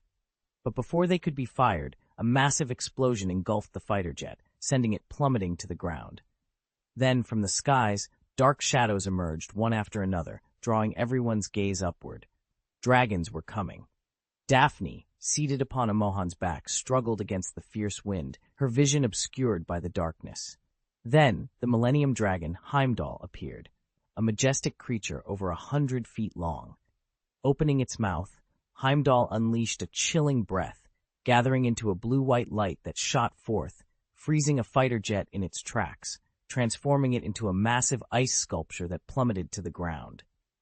The ground froze wherever Heimdall's cold flames touched, and the thunder-carrying spear launched an attack on a helicopter. A Mohan descended first, carrying Daphne to safety. Shivering from the cold, Daphne couldn't help but express her awe. "Dragon Knight, it's so cool." This was only the second time Furong had witnessed dragon riding, and she looked on with envy. As the battle raged on, a Muggle tank made its way onto the island, targeting an approaching fire dragon. With a single blast, the dragon was struck down. "Hold on, those monsters aren't that scary." The army commanders rallied their troops, issuing orders with renewed vigor. However, the escalating conflict prompted a man in a suit to take direct action. Rushing forward, he commanded, "Missile bombing, quick, blow those monsters and the castle to smithereens." The battle intensified, with each side determined to emerge victorious. Chapter 751, The Warship Sets Sail. Amidst the eerie silence of the sea, the warship was suddenly surrounded by ghostly ships launching an attack. Lucius Malfoy, with a swift motion, drew his wand from within his cane and waved it vigorously. Each wave emitted a puff of black smoke, which quickly filled the air. Hidden within the smoke, a serpent rushed towards the unsuspecting soldiers. Mr. Greengrass managed to ensnare a soldier with a spell, but the soldier, demonstrating remarkable combat skills, drew his pistol while hanging upside down and fired a shot. The bullet whizzed past Greengrass, sparking as it grazed a nearby surface. Amidst the chaos, Old Goyle let out a scream, claiming something had bitten him. Despite the panic, Mr. Greengrass quickly cast a sleeping spell on the soldier, neutralizing the threat. "Ahem, perhaps Malfoy's serpent took a nip at you," he suggested, trying to lighten the mood. Lucius, taken aback, denied the accusation. However, Old Goyle, not known for his intellect, didn't dwell on it and instead warned Lucius to be cautious. Meanwhile, Old Crab charged forward, his wand swinging with force. A purple goo erupted from his wand, ensnaring a group of soldiers. "Light it up," he commanded. Old Goyle, following the order, cast Incendio, igniting the goo. The flames quickly enveloped the soldiers, leaving behind a ghastly burnt stench. Exhausted, the two heavy-set men leaned over, gasping for air. Lucius, observing their condition, remarked sarcastically on their need for exercise, noting their constant snacking. The irony of their situation was not lost on them. Even the food in Azkaban seemed preferable to their current predicament. In a moment of levity, Old Crab and Goyle discovered rifles on the ground. With a mischievous grin, they wielded the rifles like bats, knocking out approaching soldiers with a swing. Their makeshift weapons proved surprisingly effective. As they made their way towards the control room, the crew inside panicked. The officer in charge, however, remained calm, having faced worse threats. He reassured Mr. Mike, a civilian on board, of his safety, despite his disdain for the man. The soldiers, now wearing goggles to protect against the smoke, began to adapt to the situation. Suddenly, Old Goyle noticed a red dot on Old Crab's buttocks, just before a bullet pierced through, eliciting a scream of pain. Realizing the danger, Old Goyle fled, leaving Crab behind. The deck was soon filled with soldiers, guns blazing. The wizards, outnumbered and caught off guard, struggled to retaliate. Gunfire echoed as wizards fell one by one. An RPG targeted a wizard on a broom, the explosion sending debris flying. Old Crab, in agony, crawled on the ground, trying to stifle his screams. The smoky battlefield was a testament to the chaos, but the warship continued its relentless advance. Suddenly, a fire dragon swooped down, attacking the warship, but before it could get close, shells pierced its wings, and a barrage of bullets and anti-aircraft shells rained down, showcasing the brutal efficiency of Muggle weaponry against magical creatures. The battle raged on, with each side fighting desperately for victory. The majestic fire dragon, Huolong, let out a pained scream as it plummeted into the sea. Witnessing this, the black dragon, known as Thunderspear, roared in fury. Its massive body, stretching over 80 feet, moved with the agility of a fighter jet. With powerful beats of its wings and flames spewing from its maw, it soared past the gunfire and landed with a heavy thud on the deck of the ship. The Muggles aboard faced this fearsome creature, the sound of bullet casings clinking against the ground as they fired upon it. However, Thunderspear's black scales were tougher than those of ordinary dragons, rendering the bullets ineffective. A red glow emanated from its chest as it unleashed a scorching breath of fire, causing severe injuries to the soldiers on the destroyer with its flames. Taking another deep breath, Thunderspear expelled a column of flame through Hatchet's nostrils, its roar echoing as it claimed the life of a Muggle. Suddenly, a shell struck its back. Despite its high resistance to fire and tough skin, the impact inflicted severe pain on Thunderspear, igniting its fury even further. As one of the eldest among the fire dragons, Thunderspear was in the prime of its strength. The sheer force of its ascent caused the destroyer to sink, and it took to the air, intent on colliding with the bothersome warships with its flames. Wizards, though not well versed in the workings of Muggle weaponry, understood that neutralizing the operators of these weapons would suffice. "Turn into a skunk," Mr. Lovegood declared, touching a soldier's forehead with his wand. In an instant, the soldier's body shrank, transforming into a skunk with a bushy tail. Mr. Lovegood, Luna's father, observed his handiwork with satisfaction, arms folded.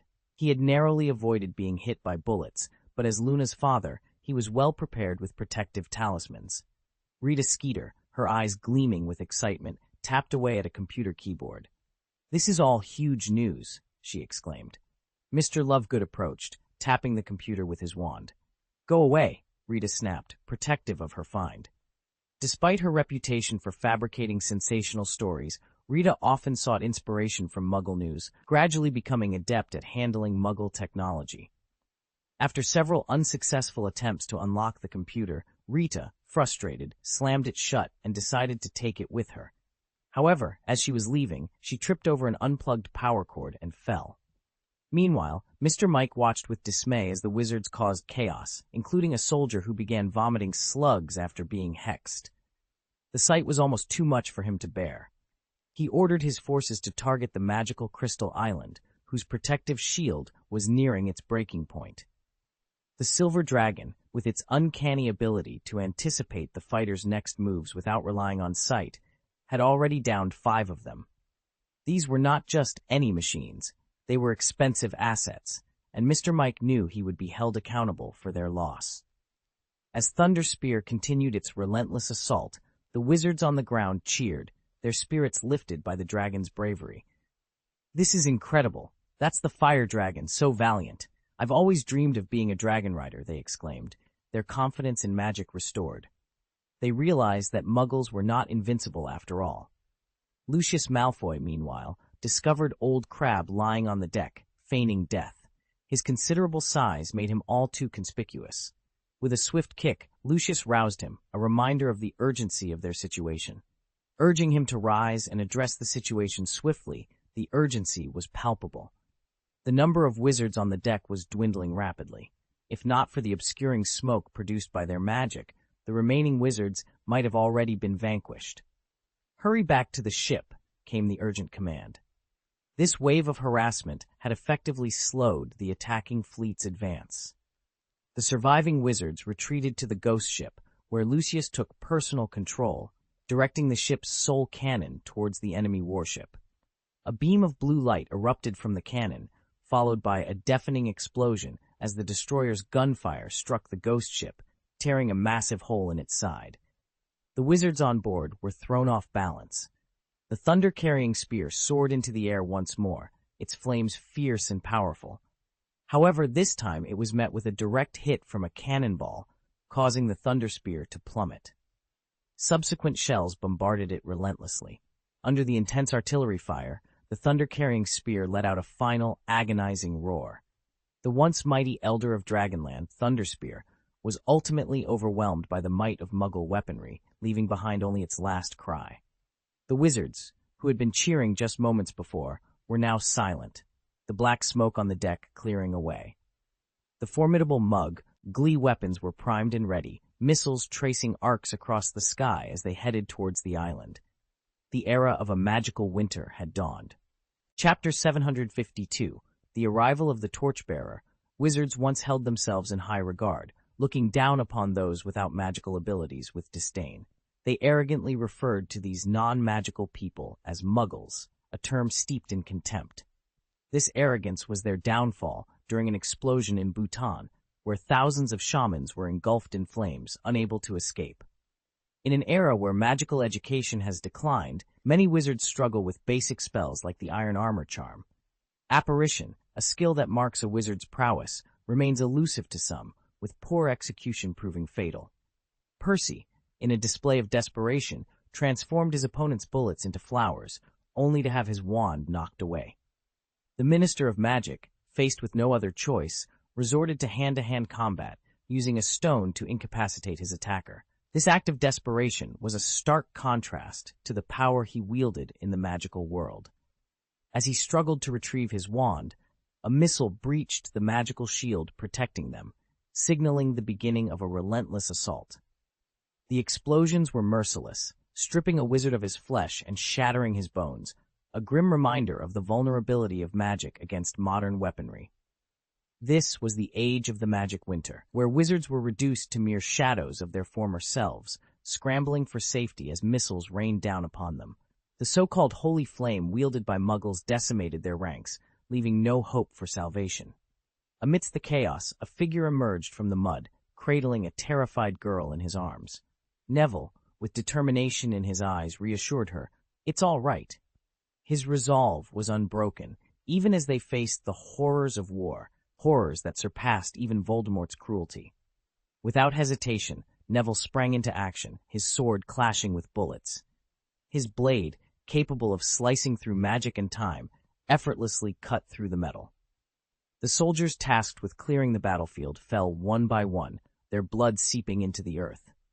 Ahead, a combat team confronted Neville and Gwyneth Shirley Potts, a brave witch from Ilvermorny's House of Thunderbird.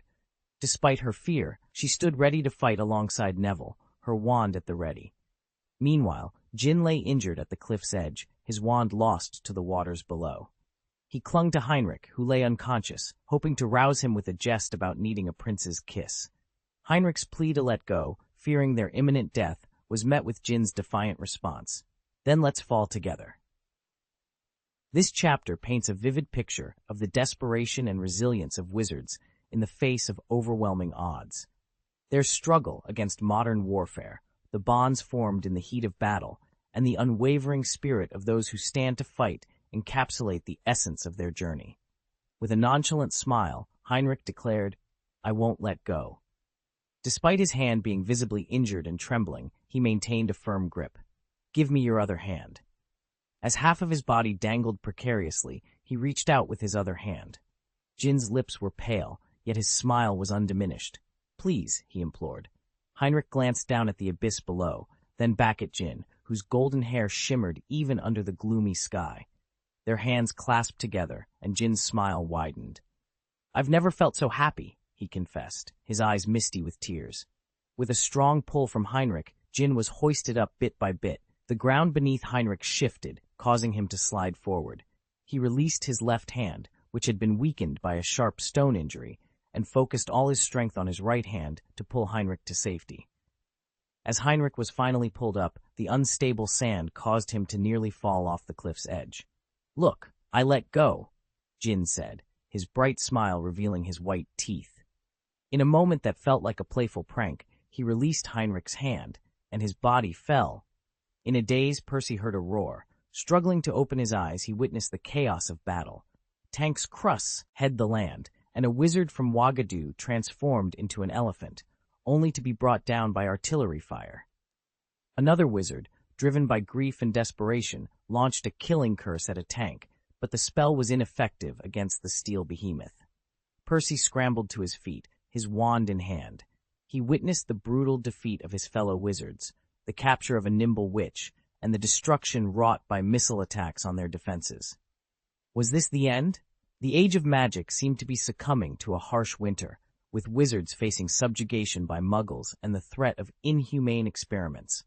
Thoughts of his family, friends, and the disdain he faced from his own community flooded Percy's mind. Yet, he stood up, facing 10 soldiers with their guns aimed at him.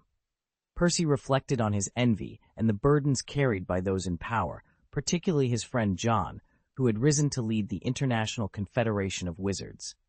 "I'm not really a good friend," Percy admitted, gripping his wand. He acknowledged his past envy of John and prepared to face the soldiers. "You'd better surrender, wizard," the lead soldier demanded, but Percy stood firm. "Sorry, but standing before you is the son of the ancient Weasley family, the new Minister of Magic of the United Kingdom," Percy declared, raising his wand with determination. Despite knowing the grim fate that awaited him, the wizard stood tall, wand raised. A member of the Star Society, radiant with magic, and the closest ally of the king, Percy declared, a rare smile playing on his lips. His usually stern expression made it easy to overlook his handsome features. "Percy Ignatius Weasley," he announced, his voice steady. The officer facing him couldn't help but feel a moment of reverence for the wizard's dignified acceptance of death. "Fire!" he commanded. As the bullet sped towards its target, Percy's thoughts were on the greater good. In this era, marked by a magical winter, someone must always be there to hold a torch aloft, lighting the path through the darkness for the snow country. "The stars will guide you back," he whispered. "Yes, my king," Percy replied, eyes closed, readying himself for the end. If his sacrifice could light the way, then let the torch guide the valiant hunters. Meanwhile, those in hiding should remain shrouded in darkness, cautious and still. The badge on his chest, covered in dirt, yet still showing the ever-changing stars, seemed to catch a glimmer of hope. Dust cascaded down as a voice echoed, "Yes, Percy Ignatius Weasley, brave Gryffindor, my friend." Suddenly, the bullet halted in its deadly flight. The era of magical winter was about to witness the emergence of a beacon, someone who would carry the torch for all wizards, illuminating the path to the future. Stepping out from a golden passage before the soldiers could even grasp the situation, their lives were claimed. The Elder Wand, an emblem of unparalleled power, was brandished. "Star Spirit, guard," the voice commanded. In that moment, the battlefield transformed. Percy Ignatius Weasley, with the courage of a Gryffindor and the loyalty of a true friend, had ignited a spark of hope in the darkest of times. Chapter 753, The Wizard and the Muggle's Ultimate Weapon. Some individuals are born with extraordinary abilities that set them apart. Wizards, Mr. Mike mused, his confidence restored now that he believed the situation was under control. He scoffed at the notion, dismissing wizards as creatures that shunned the light. "Once we secure this place, the entire world will be forced to acknowledge us," he boasted, his pride swelling at the thought of their victory over the recent wizard incursion, which had left him humiliated. He issued orders to swiftly take control of the Magic Crystal Island, aware that if other nations caught wind of their actions, they might intervene, tarnishing their esteemed reputation. The soldiers who had landed on the island reported encountering a new creature, but Mr. Mike and his officers were dismissive. They were confident that no beast could withstand the might of their tanks. They had assessed the capabilities of the wizards and concluded that while they might pose a threat to ordinary soldiers, they stood no chance against armored vehicles. As Mr. Mike lay in a bathtub filled with dollars, dreaming of the future, a dark object rapidly approached the island. "Is that a tank?" he exclaimed in disbelief as the object came into clearer view. It was indeed a tank, weighing over 50 tons, plummeting towards a frigate at an alarming speed. The tank smashed through the frigate, causing chaos and panic to erupt over the radio. Meanwhile, Neville gently laid a girl down amidst a scene of carnage, surrounded by a dozen lifeless bodies. The girl showed no signs of life, having taken a bullet meant for Neville. She was a brave Thunderbird, an American who could have chosen to remain a bystander, but instead felt compelled by her magical duty to join the fight. Neville solemnly closed her beautiful green eyes, paying tribute to Gwyneth Shirley Potts, the courageous American girl. Looking skyward, Neville saw a figure standing above, amidst the dark clouds. A golden, elf-like figure descended, followed by the appearance of fierce and majestic guardians at their creator's command. A divine guardian landed beside Neville, his thick arms encased in golden armor.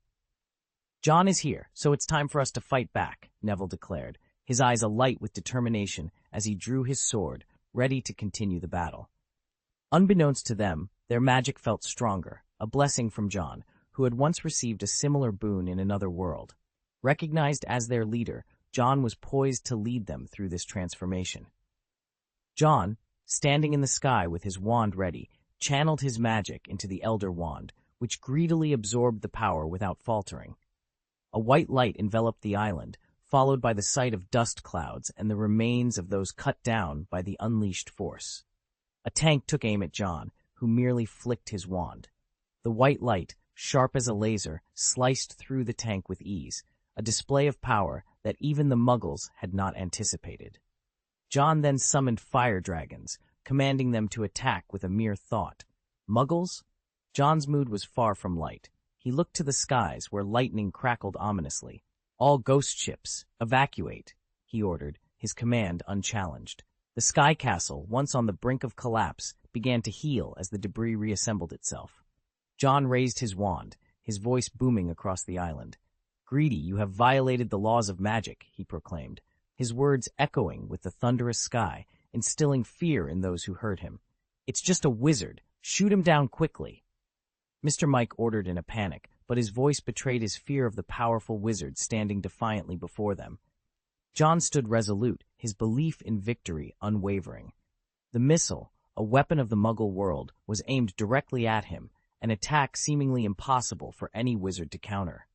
Yet John remained composed, his gaze sweeping across the assembly of wizards from various countries, united in their resolve to protect their world. This battle was inevitable. Too many wizards had already fallen. It was a turning point that would forever change the magical world. Among the chaos, John observed Neville, wielding a sword with fierce determination. Percy, the Minister for Magic, was skillfully reinforcing his magical shields. He noticed the enchanting presence of a French witch, known as the Hibiscus, rallying spirits alongside a shaman. Daphne bravely repelled the advancing Muggles, while Malfoy resorted to a more brutal form of combat. Cedric, struggling for breath in the dense fog, clung to a large tree for support. Jin and Heinrich teetered on the brink of a cliff, only to be saved by Hermer's timely intervention. Leaders of the magical world, including Musashi of the new Neon Ministry of Magic, stood their ground against the onslaught.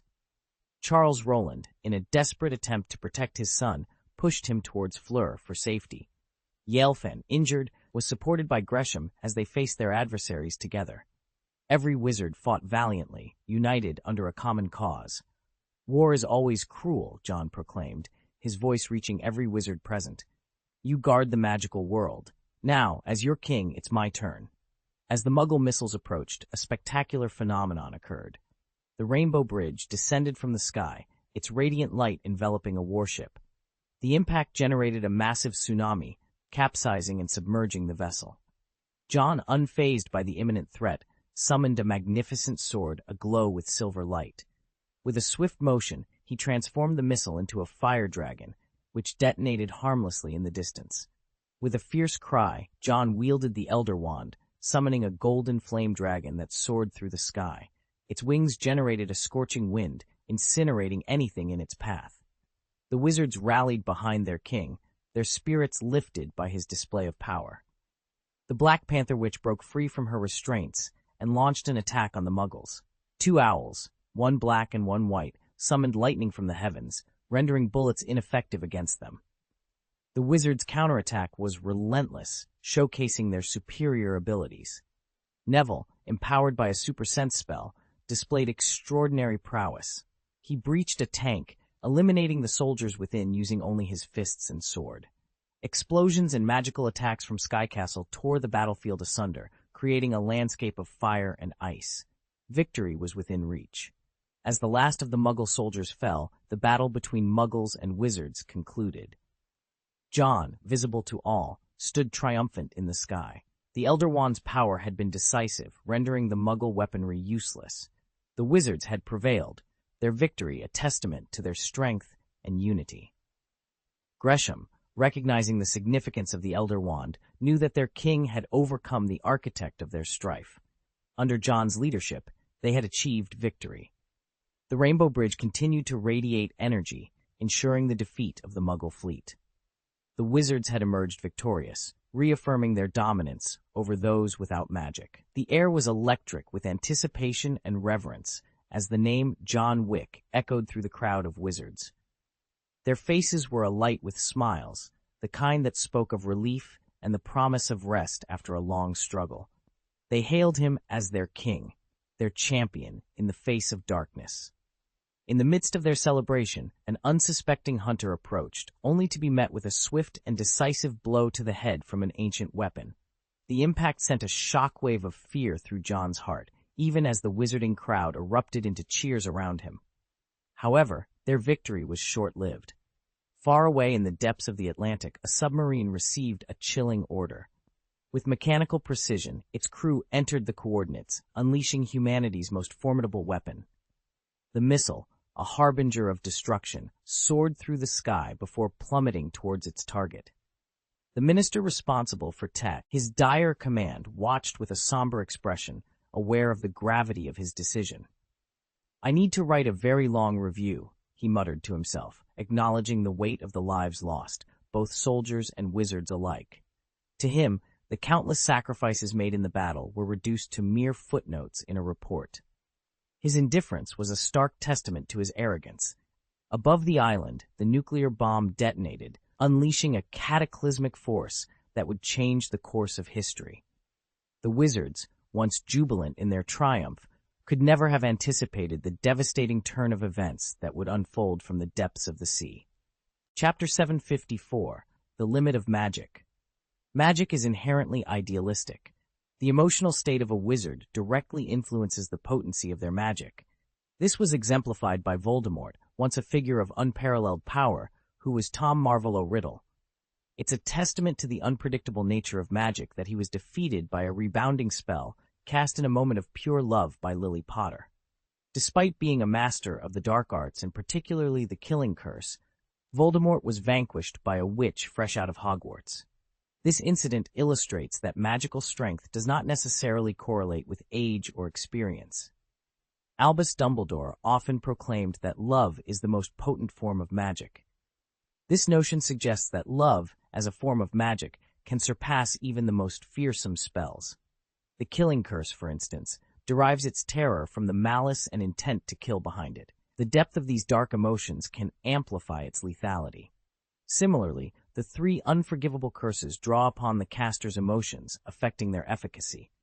Magic, being idealistic, holds an advantage over the materialistic nature of technology. Their limitations are fundamentally different. Amidst a moment of joy, an unexpected explosion occurred. It seemed impossible for anyone to survive the devastation. The wizards present were silent, bracing for the end as they closed their eyes. The explosion's fire and force threatened to obliterate everything instantly. A mushroom cloud loomed over the island, its aftermath evaporating the sea's surface moisture. "Is it over?" one wizard murmured, astonished to find himself still alive. Confusion spread among them. They had all felt the shadow of death looming over them, yet it had not claimed them. Amidst the chaos, Hibiscus noticed a glimmer of golden light. Reaching out, she felt its warmth as it landed in her palm. Looking up, she understood why they had been spared. A magnificent pair of wings had enveloped the wizards, shielding them from harm. The source of this protection was their king, a golden dragon whose body had shielded them from the explosion's wrath. As the dragon reverted to its human form, its white hair billowing and wounds rapidly healing, the wizards watched in awe. The dragon's blood, a sacred blend of red and gold, reversed its flow, re-entering John's body as he neared the ground. John, embodying pure magic, had performed a miracle. Daphne rushed towards him, only to halt at his gesture. "Just stop there, Daphne," John cautioned, his eyes now golden with vertical pupils, radiating a dazzling light. He was purifying the area of the explosion's residual toxins. His dragon skin rendered him impervious to the heat, while his immense size absorbed the shock. The time corridor's power of infinite repair mended his injuries, allowing him to withstand the cataclysmic attack. Under his aegis, a miracle had occurred. Only he could achieve such a feat. Despite the near collapse of their surroundings, the central fireplace remained lit, a beacon of hope amidst the apocalypse. Dragons emerged from the sea, a sight no one could have anticipated. The explosion had seemingly erased the scars of the war between muggles and wizards, a testament to their resolve to vanquish evil. The wizards, now wary, dared not disturb John's recovery process. As he absorbed the radiation, the coveted purple magic crystals were drawn to him, aiding his recuperation. After cleansing the area of radiation, John exhaled a breath so potent it could wither flora. Opening his eyes to the cautious wizards around him, he smiled, signaling the dawn of a new era. "It's time for us to go home," he announced, snapping his fingers. Ghost ships materialized on the ocean, one after another. Lucius and Mr. Greengrass exhaled in relief.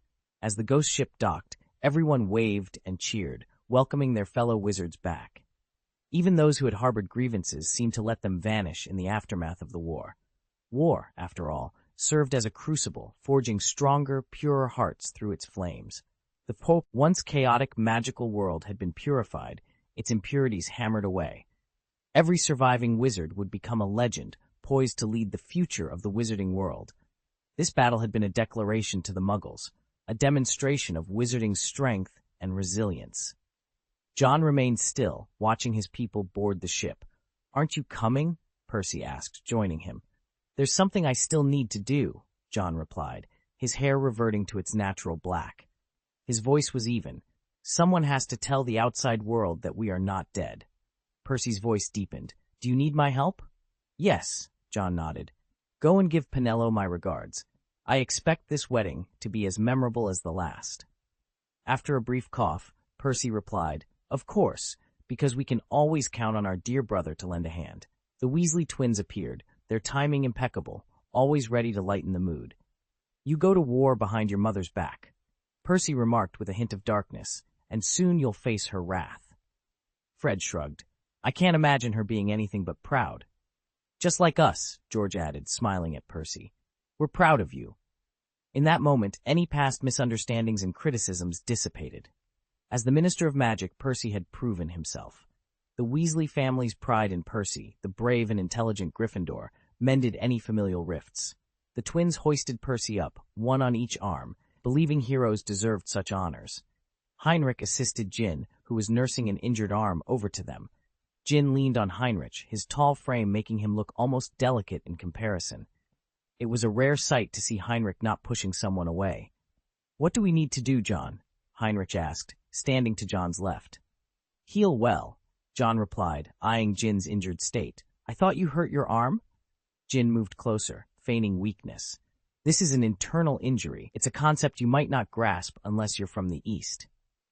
John and Ludwig exchanged a look, both at a loss for words.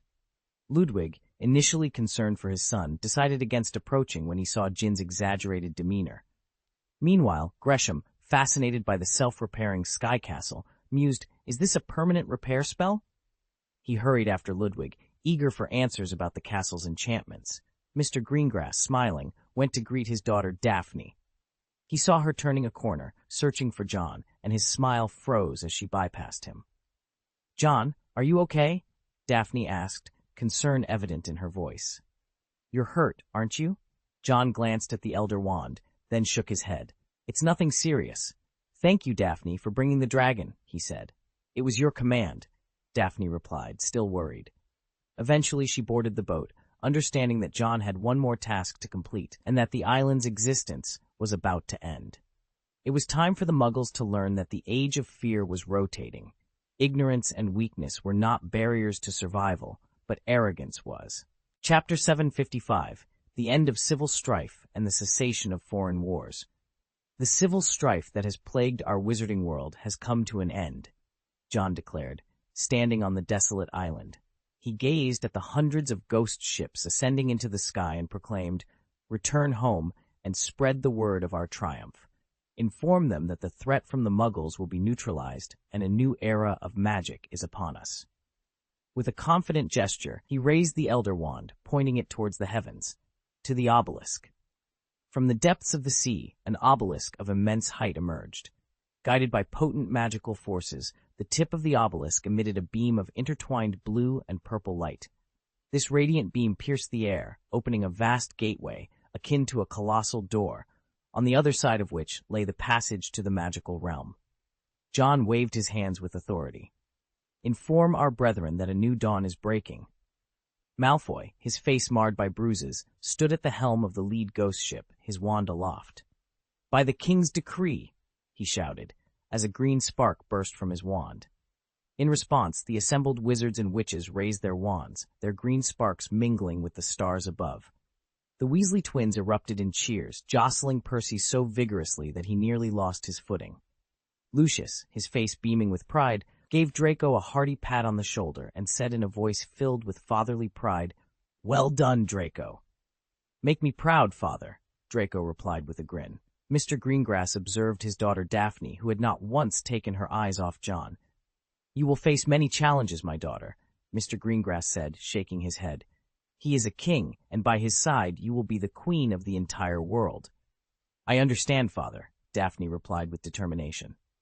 "I will prove myself worthy of him." Mr. Greengrass hesitated, then added, "But remember, don't lose yourself in pursuit of this. Not everyone must stand beside the king to find their place." As the ships flew through the portal, John remained on the island, contemplating the castle that hovered above. He knew there was still much to be done. His body began to ascend, gradually transforming into a radiant beacon of white light. Atop the castle, 12 magical cannons automatically targeted John. With a calm demeanor, John raised his right hand, channeling a tumultuous energy that radiated with a power capable of obliterating cells on contact. The Elder Wand directed this formidable energy upwards as John's eyes took on an otherworldly appearance. "Let's embrace destruction," he murmured. The Elder Wand manipulated the energy, guiding it towards the cannons. 12 beams of blue light converged on the wand, their icy brilliance intensifying. The energy coalesced into a gem that shimmered with an inner fire beneath its cool exterior. John admired the gem in his hand, its colors sparkling in the sunlight. "Destruction holds a certain beauty," he mused, "but true value lies in transformation." He then integrated the gem into one of the super magic crystals, feeling its power surge through him. With a flick of his wand, a golden, altar-like cannon emerged from the castle's base. "The alchemy department has outdone themselves," John noted with satisfaction. He focused the energy into the cannon, unleashing a devastating blast that reshaped the island below. A semicircular explosion carved out a crater, revealing a large purple magic crystal at its center.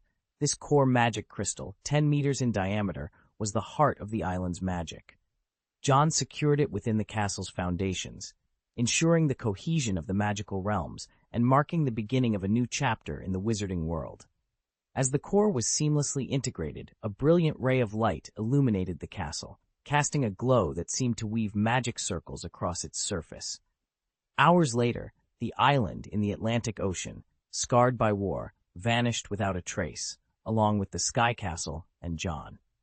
Unbeknownst to the Muggle world, these events unfolded in secrecy. The minister, responsible for orchestrating this operation, faced scrutiny. "Do you comprehend the gravity of your actions?" The president, enraged, demanded an explanation.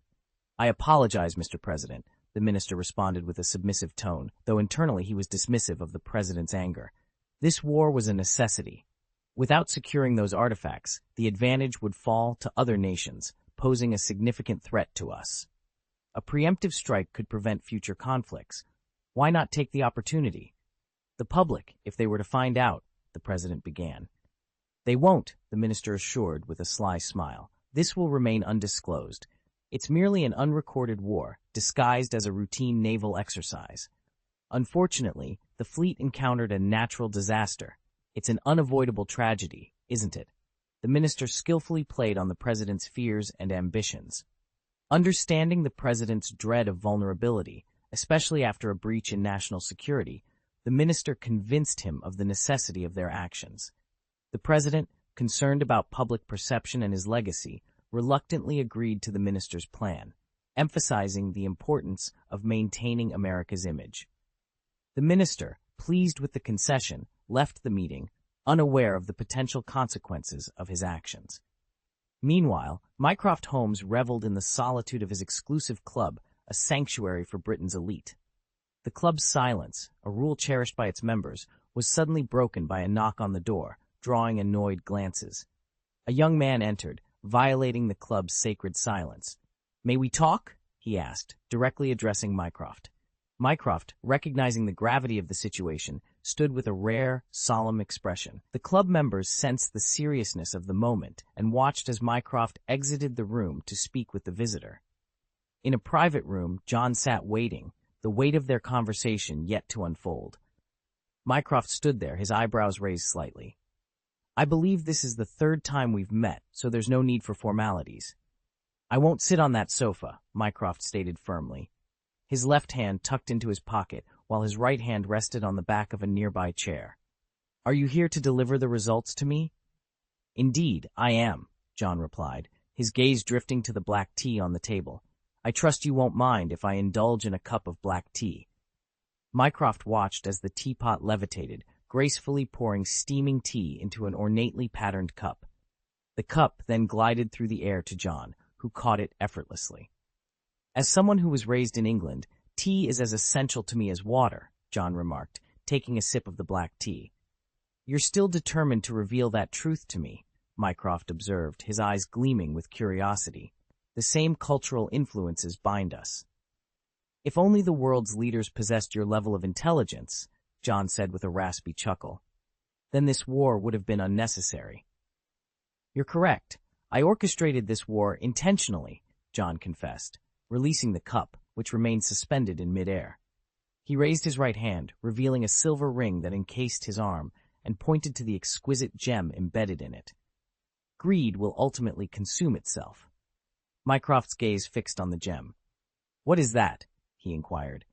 "In terms you would understand, it's a catastrophe," John replied coolly. "With a mere wish, I could orchestrate a spectacular display of fireworks." "What do you desire?" Mycroft asked, choosing not to probe further, but instead focusing on John. "You've already demonstrated your power to me." "That's not sufficient. I want the entire world to witness this power," John declared, intertwining his fingers, his eyes alight with ambition. "My father once spoke of your benevolence." Chapter 756, The Reformation of the Magical World. "I act in the interest of my country," Mycroft declared as he positioned himself on the opposite side of the chair, pausing for a moment. "When necessary, we will not hesitate to take action against wizards." "Who doesn't act for their own country?" John replied with a smile. "Do me a favor, and I wouldn't mind strengthening ties with Britain." Mycroft, momentarily confused, asked, "Strengthen ties with Britain?" To my understanding, the so-called magical world is merely a collective of wizards from various nations." Mycroft, arguably the most knowledgeable muggle about the wizarding world at this juncture, observed. He scrutinized John, adding, "You have your own governing bodies, not to mention the influence of your diverse cultures. Have you forgotten?" Mycroft sensed an anomaly in John's words. Wizards, in his view, were not inherently frightening. Despite their mysterious nature, they were few in number and hailed from different races and countries, making their alliance inherently fragile. However, John's tone suggested a shift in the magical world's approach towards selecting countries for diplomatic relations. John, surprised by Mycroft's reaction, clarified, "Your sources seem outdated. The magical world has evolved beyond its former fragmented state. A war has united us against common, more formidable enemies." John was willing to share some insights with Mycroft, his chosen muggle confidant. "There were once two Dark Lords in our world. Lord Voldemort, known for his extreme cruelty, caused untold suffering in the British wizarding community, advocating for pure-blood supremacy and plunging us into darkness. Grindelwald, though powerful, was not as malevolent as Voldemort. John gestured for Mycroft to come closer and asked, "Are you aware of their fates?" After a moment's thought, Mycroft guessed, "They were defeated by wizards?" "Correct, but there's more to it," John replied with a hint of jest. Voldemort's reign of terror barely caused a ripple beyond Britain's borders. Grindelwald, on the other hand, despite his lesser cruelty, faced opposition across Europe. "Why?" John tapped his fingers on the table, producing a soft echo.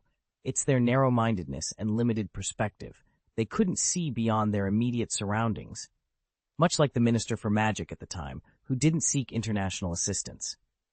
Wizards, John explained, often focused on immediate threats, ignoring broader dangers until a purge and a war forced them to confront their short-sightedness. This adversity prompted them to unite and adopt a broader perspective." Mycroft, quick to grasp the implications, realized John's ambition. "You seek change, you aim to unite them and establish a magical kingdom."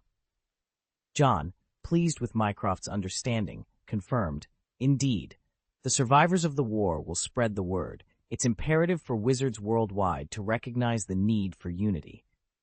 "You're not just a hero, you're a visionary leader," Mycroft remarked, both impressed and intimidated by John's resolve. Mycroft's expression shifted as he pondered, "Was this your intention from the beginning?" John, maintaining his composure, didn't directly answer, but instead offered, "Assist me, and I'll ensure your position remains secure indefinitely." Securing a dominant role in international negotiations would undoubtedly elevate Mycroft's significance. The underlying assumption was that collaboration with John could reshape the future of both the magical and non-magical worlds. The nation is sufficiently robust. It represents a significant risk. "I couldn't comprehend why Watson Wick would risk everything for the sake of your son," Mycroft remarked, his voice laden with emotion. "It appears I still underestimated him." "You continue to underestimate my father," John replied, a hint of amusement in his eyes. "He's not as one-dimensional as you believe. Even if I were as foolish as a pig, my father would still stand by me, because he is Watson Wick, and I am John Wick. We are father and son, bound by family." Extending his hand, John offered, "I can make a commitment to foster this collaboration. As long as the UK remains loyal, the wizarding world will maintain a good relationship, and I can ensure that magic does not harm the UK. We can offer our assistance when needed." John's readiness to make such a commitment on behalf of the wizarding world signified the removal of a significant threat to Britain. This was a monumental development, sparking a flurry of thoughts in Mycroft's mind. He reached out, clasping the young man's cool hand. "I trust that your promise will hold true." They agreed to cooperate. Mycroft exhaled deeply. "Can you enlighten me on what exactly I'm getting into?" "No, you simply need to inform America and other nations," John said with a grin. "Tell them we're alive and thriving. Our survival signifies that there are forces out there that should be wary of us." "Understood." Rare, Mycroft released John's hand, turned to gaze outside, and suggested, "If you don't mind, let's make our cooperation somewhat memorable." A popping sound caught Mycroft's attention, and when he turned back, John had vanished. He stood there for a moment, slightly bewildered, then shrugged. "Impressive, but I've discovered another vulnerability." This information would be archived, adding to the growing body of knowledge about wizards. Understanding their weaknesses made them easier to manage. For instance, the distinctive crack of apparition could be a giveaway. Preparing his team for such eventualities was now a priority. Why resort to apparition? John had his reasons for leaving certain safeguards in place. He materialized in the leaky cauldron, which was nearly empty except for two people. John observed a man and woman locked in a passionate embrace and pondered whether to interrupt them. Cough, cough. Startled, Hannah pushed Neville away, her cheeks flushed with embarrassment, unable to face the newcomer. John noted Neville's desire to vanish into thin air and remarked with a touch of sentimentality, "So, you're serious about marrying young?" "John, what brings you here?" Neville asked, still recovering from his injuries. They had returned to the wizarding world first, and unable to contain their emotions, sought each other out. The young lovers' reunion was passionate, leading to the scene John had stumbled upon. "I was just passing through," John said with a chuckle. "Please, continue. I'll be on my way." He made his way to Diagon Alley through the back alley of the Leaky Cauldron. Hannah and Neville exchanged glances, their love deepened by the trials of war. In times of conflict, the timid find courage, and bravery kindles love. The details of their reunion are left to the imagination, as you are all people of refinement. Some families mourned the loss of children, others grieved for spouses, and many wept for parents. Yet, they all recognized the necessity of the conflict. Beyond the sorrow lay endless motivation and pride. John entered Diagon Alley, and those who saw him paused, stepping aside to watch him pass. A young wizard, soon to be attending school, reached out to touch John's hand. He stopped and looked down at the child, who asked with a mix of hope and fear, "Your Excellency, Wick, will there be more wars?" The question reflected the concerns of many. John knelt down, meeting the child's gaze with a solemn expression. "No, we must become stronger," he assured. "So strong that the despicable dare not covet us, so formidable that the greedy hesitate to reach out, so powerful that aggressors dare not confront us." Rising, John surveyed the gathered wizards. "We have faced many challenges recently. Our families and friends have perished in Hannah. In the midst of the Saints' civil unrest, amidst a fierce battle with the Muggles, sacrifices were made. Their sacrifices are in exchange for our continuation," he solemnly declared. "Remember this day, for we are reborn." Gently, he extended his hand to caress the child's hair, offering a comforting smile. "Embrace these responsibilities. The world you will navigate is vastly different from the one we knew." The child, feeling the weight of his touch, was filled with a sense of purpose. They were a testament to the value of the war, a war that had reshaped the wizarding world's ethos towards integration. Under John's visionary leadership, the new wizarding world was poised for transformative changes that would permeate every wizarding household. At the Ministry of Magic, within the Grand Conference Hall of the International Federation of Wizards, the air was thick with anticipation. The wizards had faced hard battles, learning that despite the might of the Muggles, magic held its own formidable power. They fondly remembered the figure who had stood protectively over them, turning the somber mood into one of fervent hope. Strength, they realized, was not just in power, but in the exhilarating spirit of unity.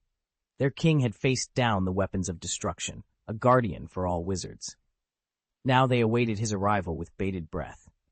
Percy, nursing a bandaged hand, found solace in Penello's unwavering care. Together, along with the others, their eyes were fixed on the slowly approaching figure, their king, whose presence promised a new dawn for the wizarding world. Chapter 757. Toward the threshold of Level 8, John Wick, their king, the future leader of the wizarding world. When John first arrived, he was met with skepticism and reluctance. Despite the crisis, some preferred to continue playing their own games of power. However, as time passed, John's significance grew exponentially. To the International Federation of Wizards, losing him would be akin to losing their very foundation. Initially, John had joined the Federation, but now it seemed as though the Federation revolved around him. He was their undisputed leader. Taking his seat, John glanced at Penello, noticing a peculiar expression on her face. "Are all my friends really getting married this year?" he mused. Penello, usually a formidable presence, blushed at the question. Percy, meanwhile, fiddled with his bandage, seemingly engrossed in its intricacies. "Your Excellency Wick, what are our next steps?" Charles Roland inquired, breaking the silence. "After this battle, our position has been significantly compromised." The room's attention shifted to John. "Are you afraid?" he asked, his gaze sweeping across the room. "Afraid of Muggles?" The war had instilled fear in them, but John's leadership offered a new perspective. Gresham, unable to contain his admiration, declared, "Under your guidance, we have nothing to fear." "You see the destruction the war has brought, but fail to recognize the transformation it has initiated," John mused, his fingers thoughtfully tapping his chin. "In this conflict, no single Ministry of Magic can claim victory. The wizarding world must unite, not fragment as it has in the past," he continued, finally voicing his long-held belief. The representatives from various ministries of magic exchanged uneasy glances. The Bulgarian Minister of Magic, voicing the collective uncertainty, asked, "Are you suggesting?" "We no longer need the International Federation of Wizards," John stated unequivocally. "What we require is a new entity, one that binds us closely together. A nation, not separate ministries," he clarified, locking eyes with the Bulgarian minister. "Our current structure is too fragmented. We need both a shield for protection and a sword to deter outsiders," John elaborated, his words sparking a wave of murmurs among the attendees. The wizarding community had been disjointed for years, and John's proposal threatened to upend their long-standing traditions. "We are diverse," the Bulgarian minister protested, rising to his feet. "Our cultures and lifestyles differ significantly. Attempting to merge them will only lead to conflict," he argued, a sentiment that resonated with many. Indeed, the practicalities of unifying such diverse groups seemed daunting. "We need time," John responded calmly. "It may take 10 years, or perhaps 20. The outside world won't grant us that luxury. They've already taken notice of us," he pointed out, silencing the Bulgarian minister's objections. A unified front, drawing combatants from across the wizarding world, was essential for their survival. "Moreover, we're merely consolidating," John added, a hint of a smile playing on his lips. "On a sufficiently large tract of land, we can coexist as Europe does." Given the relatively small population of wizards, John believed that territorial disputes were a non-issue. Over time, he was confident that the diverse cultures of the wizarding world would naturally integrate. He had a plan in mind. Quidditch. John envisioned using the sport as a means to resolve conflicts between wizards from different countries. Victories and defeats on the Quidditch pitch could serve as a peaceful outlet for rivalry. "The real challenge is acquiring the land," Gresham interjected, voicing a concern that weighed heavily on everyone's minds.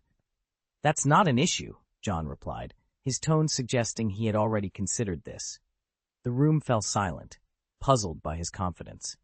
Wizards possessed unparalleled abilities in construction, capable of creating wonders far beyond the reach of muggles. "I've already selected a location for our new world," John revealed, his chuckle hinting at the grandeur of his vision. As the representatives from various countries deliberated, the atmosphere was thick with hesitation. The Magical Congress of America found themselves in a particularly dire situation. Historically, they had relocated several times, each move prompted by a crisis related to the secrecy laws. The prospect of managing their affairs openly, without the fear of discovery, was immensely tempting. "What about the Muggle-born wizards?" Gresham asked, his voice tinged with uncertainty. "They'll still need to attend school," Percy interjected, his voice calm yet firm. He had been quietly observing the discussion, noting how the conversation had subtly shifted from the integration of the magical world to the logistical challenges that would arise post-integration. It was clear to him that the representatives had overlooked a crucial point. Not everything needed to be consolidated, especially not the schools. As the meeting evolved into a discussion about the establishment of a magical kingdom, the sun dipped below the horizon, signaling the end of their deliberations. Percy and John found themselves seated on a bench in the ministry corridor, their gaze fixed on the vending machines ahead. "Is that a new invention from the alchemy department?" Percy inquired, his curiosity piqued. "Yes, but it currently only accepts galleons," John replied, his tone casual yet reflective. "Your leadership has brought about significant changes." Percy turned to face John, a serious look in his eyes. "But has the war truly ended? Where did you go after we parted ways?" "To the Muggles," John answered simply, as he inserted a galleon into the vending machine and pressed the button. "There are some ingenious individuals in the Muggle world. They have resources we can utilize." Percy accepted a bottle of butterbeer from John, his expression thoughtful. "If it weren't for your intervention, we would have been doomed. Yet, it feels like we haven't inflicted enough pain on them." John took a sip of his butterbeer, his demeanor calm. "We've shown our resolve. That's sufficient. Now it's about making them feel the consequences." Percy frowned slightly, tasting the butterbeer. "This pain, is it something you're planning to inflict?" John set his bottle down, his expression unreadable. "Let them realize that the wizarding world harbors a monster." "You're not that monster," Percy stated firmly, looking John in the eyes. "You're our king." Perhaps, John mused, a hint of ambiguity in his voice. But I need to become stronger. I thought my duel with Grindelwald would push me beyond my limits. Yet it seems I have more to achieve. Percy glanced at the Elder Wand in John's hand, a sense of realization dawning on him. You're contemplating a confrontation with him? Albus Dumbledore? John caressed the Elder Wand, his voice steady. The god has descended from his pedestal. I've made him an offer he can't refuse. Percy nodded, understanding the gravity of John's intentions. As he stood up and noticed Penello in the distance, he asked, "Is there anything I need to do?" "Trust me," John replied, his gaze distant, yet determined. Chapter 758, Collecting the Deathly Hallows. John had two strategies in mind. The first was to push himself to the brink, facing life and death to break through his limitations. The second involved the Deathly Hallows, 3 legendary artifacts that Grindelwald once sought: the Elder Wand, the Resurrection Stone, and the Invisibility Cloak. These treasures, originating from a tale of 3 brothers and crafted by death itself, were rumored to grant mastery over death to whoever possessed them all. John, however, was skeptical of such claims, having encountered death in person. Holding the Resurrection Stone, he had negotiated with death to bring back a friend, discovering that the stone's hidden rules held some merit.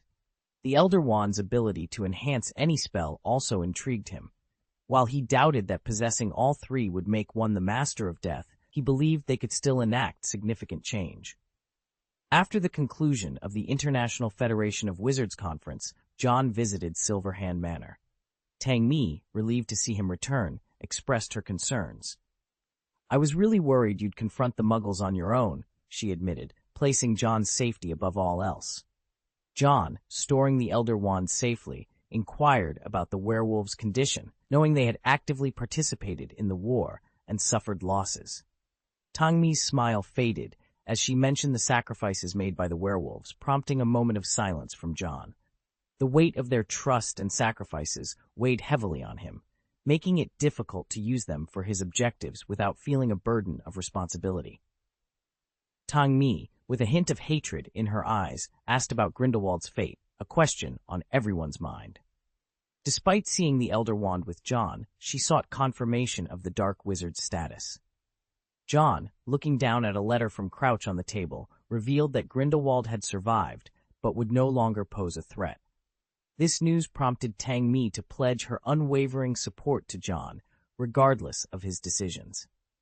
Feeling the need to distance himself for a while, John sought understanding and trust from his followers, mirroring a conversation he had with Percy. Standing before Barty Crouch Sr.'s tombstone, John reflected on his friendship and the unfulfilled promise to eliminate Grindelwald. His guilt was palpable as he placed flowers on the grave, regretting his inability to act decisively due to Dumbledore's intervention. Holding the Resurrection Stone, he mused over his failure to meet the soul he wished to see, wondering if Crouch scorned him from beyond. As the rain poured down, John, unshielded by an umbrella, sought solace in the quiet presence of his deceased friend. Little Barty, witnessing this moment, silently offered shelter with an umbrella, a gesture of support in John's time of reflection and apology for not killing Grindelwald. John, acknowledging little Barty's presence, suggested he could leave, but the silent solidarity in the rain spoke volumes of their shared grief and unresolved burdens. The wind ceased, and silence enveloped them for about 15 minutes. Little Barty gazed at the photograph. Old Barty appeared as stern as ever, while his mother offered a gentle smile. Barty Jr., newly admitted to school, struggled to project the dignity befitting the sole heir of the Crouch family.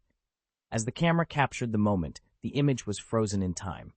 "I saw my father," Barty Jr. began, his voice tinged with emotion.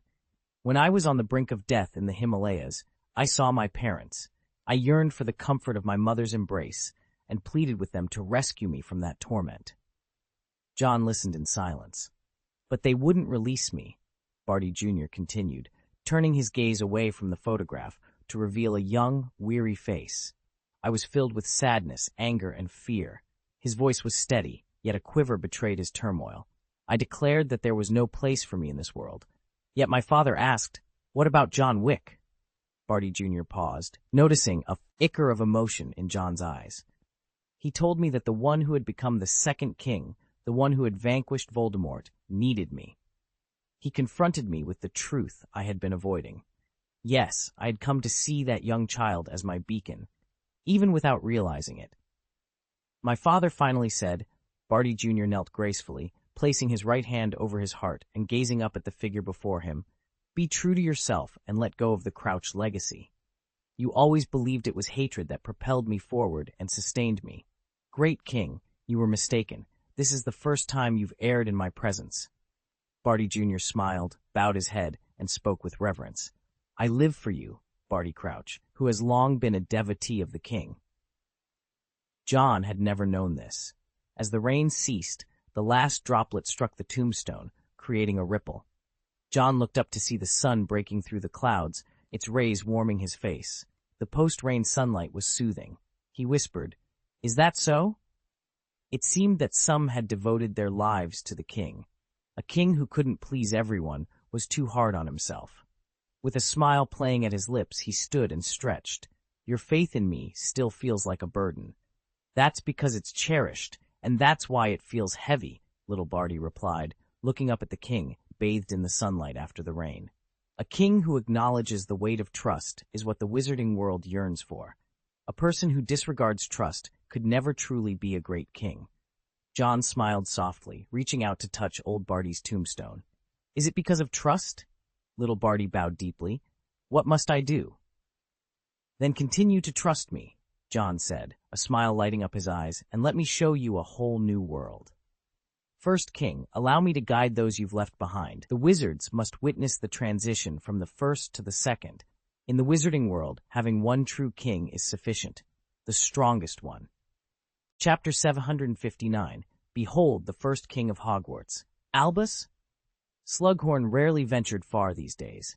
Ever since he had been duped by his dear students, he had grown wary of the Potion Masters community. Yet, he declined all invitations to social gatherings, fearing he might inadvertently find himself entangled in the affairs of the potions department once more. It was well known that such tactics had significantly dwindled the membership of the Potion Masters Association. This time, however, he had brought along a wizard chess set, hoping to engage in a friendly game with his old friend. To his astonishment, he discovered that his old friend was not present at the school. Reflecting on it, Dumbledore had also been absent from dinner the previous night. Approaching Professor McGonagall, he inquired, "Minerva, have you seen Albus?" Albus? Professor McGonagall, preoccupied with exam preparations, was momentarily taken aback. "Isn't he in his office?" "I thought so too, but he wasn't there when I checked," Slughorn replied, still clutching the wizard chess set in his hand. Unfortunately, Professor McGonagall had no knowledge of the former headmaster's whereabouts. Meanwhile, the delivery of mail seemed unusually delayed today. In the library, Ginny was making a final push in her studies, with exams looming and a desire to improve her grades. Occasionally, she received letters from Bill, not via owls, but through a special courier from the Ministry of Magic, given Bill's residence on a magical island.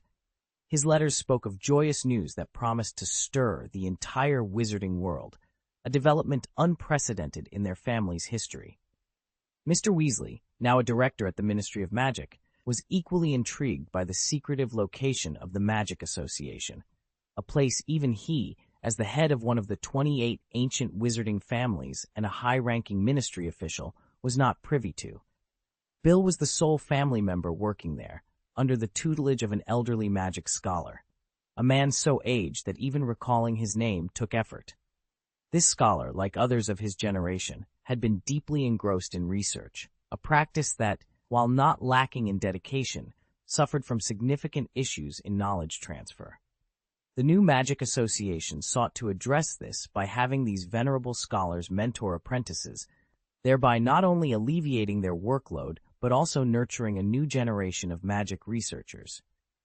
Bill, an accomplished curse-breaker, had focused his expertise on curses and magic application. His work often involved dealing with ancient mummies in Egypt whose bodies were preserved through powerful curses. Employed by Gringotts, his role could be likened to that of a sophisticated grave robber, unearthing treasures for the bank's collection, a practice that, curiously, had never been contested by the former Ministry of magic. Ginny harbored a deep fascination for the world Bill described. She aspired to become a professional Quidditch player and to explore the mysterious realm where Bill worked, understanding that achieving these goals would require her utmost dedication. Amidst the studious silence, Miss Pince, the librarian, patrolled the room with a watchful eye. No one appreciated the value of the magical world's wisdom, encapsulated within the books, more than she did. The library was a sanctuary of knowledge, disturbed only occasionally by the mischievous antics of a few unruly students, swiftly dealt with by Miss Pince's broom and duster. Suddenly, the tranquility was broken by the sound of tapping at the windows. A flock of owls had gathered outside, their impatient pecking against the glass, demanding attention. The serene atmosphere of study was instantly overshadowed by the commotion. With a scowl, Miss Pince approached an open window, shooing away the bothersome owls with a wave of her hand. As the owls took flight, newspapers cascaded into the room, brought by the winged messengers. Miss Pince, her expression darkening further, prepared to address this new disruption. In the chaos of the library, owls swarmed through the windows, their wings fluttering wildly as they delivered the latest edition of the Daily Prophet.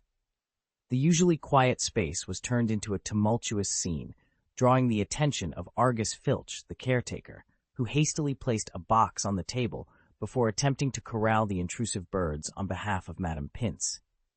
Amidst the commotion, Ginny Weasley, who had been engrossed in her studies, was struck on the head by a newspaper dropped by an overhead owl. Frustrated, she snatched the newspaper, intending to swat the offending bird away. However, her anger dissipated when she noticed her brother Percy's face on the front page. Unfolding the crumpled newspaper, Ginny read the headline, "The End of the Saints, Victory in the War Against the Muggle Army." The article featured Percy, repeating the phrase, "We won," in front of a camera. The news was the same across all wizarding publications. A year-long battle had concluded with the defeat of Grindelwald by John Wick, and the war with Muggles had ended with the arrival of a king. Peace had finally been restored to the wizarding world. As Ginny absorbed the news, the library slowly regained order. Madame Pince, now with a few feathers in her hair, and Filch, nursing a scratched arm, managed to drive out the last of the owls. Filch, sensing an unusual quietness, remarked on the students' subdued reaction, expecting them to be more animated given the extraordinary circumstances. However, the silence was short-lived as screams and cheers suddenly erupted, filling the library with an overwhelming sense of joy and relief. Filch, bewildered by the sudden change in atmosphere, sought help from the professors, only to find them equally caught up in the celebration. Professor Flitwick was seen waltzing alone, and Professor Sprout was dancing with him. Even the usually composed Professor McGonagall seemed lost in thought, staring at a newspaper on her desk. Amidst the chaos, a Gryffindor student reported a theft, adding to the day's peculiar events. Meanwhile, in Godric's Hollow, Albus Dumbledore was tending to his garden, reflecting on his old age. Grindelwald, who had been saved from death by Dumbledore, questioned his motives. Dumbledore expressed his concern for John, who had been burdened with great expectations and the responsibility of leading the wizarding world. Grindelwald saw it as an opportunity for John to lead a fair and just world, but Dumbledore worried about the personal cost to John, who was now bound by the weight of those expectations. The hero who vanquished Grindelwald, the sovereign for whom everyone yearned. The weight of guilt and duty entwined his youthful spirit endlessly. He could not live for himself, but was destined to be a monarch. The boy named John Wick was trapped in the most agonizing of days. The wise elder, Dumbledore, saw through Grindelwald's schemes and wished for John not to become such a figure. "He will illuminate the wizarding world, Albus," Grindelwald declared as he descended the steps. "He will indeed bring light to the wizarding world," Dumbledore responded, his head shaking in disagreement, "but not as you envision." "Yet, he is John Wick, not a monarch," Grindelwald insisted, emphasizing each word as he gazed upon Dumbledore's aged visage. "A king stands alone. A king must be selfless. A king is powerful. A king should belong to all, not just a select few." Grindelwald's ambition was to complete the martyrdom, to extinguish the last vestiges of John Wick's innocence, and to forge him into a true king. He sought to use his own demise to burden the young, immortal body with guilt and responsibility, to eradicate the identity known as John Wick and mold him into a selfless sovereign. "You've lost your mind," Dumbledore retorted. "That was always the plan upon entering that tower," Grindelwald replied. As the wind tousled his silver-white hair, he looked at Dumbledore with a distant gaze. "You've grown too old, Al." "One is never too old, Gellert," Dumbledore countered, his eyes earching the wind. "And what will you do with me?" Grindelwald asked, a self-mocking laugh escaping his lips. "Erect another tower." At the edge of Godric's Hollow, the man known as John Wick approached slowly. The trio was reunited once more in Godric's Hollow, a gathering a century in the making. Dumbledore's gaze shifted from Grindelwald to the child who had been crowned king, pondering the future that lay ahead. Chapter 760, Battle of the Strongest Wizard. The wind howled, carrying a moist chill that seemed to evaporate into dryness as it brushed past John.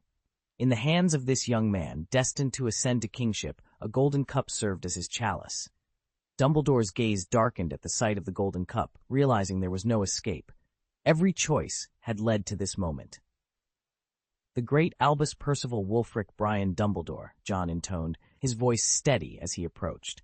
Clad in a luxurious green wizard's robe, his fingers adorned with a silver and an emerald ring, he cradled the goblet in his palm. The golden liquid within shimmered, seemingly on the brink of spilling, yet never doing so. Here they were, the old and the young, their paths crossing once again as if time had looped back a century. It was a duel steeped in history, a confrontation as ancient as their shared past. Dumbledore's eyes remained locked on the Holy Grail. "I thought you had destroyed it," he said, his voice tinged with disbelief. "I have the power to recreate it," John replied, offering the Holy Grail, as he had once before at the gates of the Stars Club. Such a peerless wine deserves a legendary finale. The choice was simple, yet profound, to drink or not to drink. Now, Dumbledore found himself stripped of the luxury of choice. Only those of sufficient strength could stand on equal footing with a king in battle. "Drink it, and reclaim your prime," John urged, his gaze piercing. "You are old, and it would be beneath me to kill you in this state." "If that is your wish," Dumbledore acquiesced, accepting the chalice that many had coveted. This was a Hufflepuff treasure, a relic of one of the 4 founders of Hogwarts, imbued with the essence of their friendship and the site of John's first miracle. To drink was to accept a duel to the death, a battle with the sole aim of mutual destruction. Dumbledore, too, was now cast in the role of a martyr, though his cause differed from Grindelwald's ambition to crown a king over all the magical world. Dumbledore sought to confront John Wick.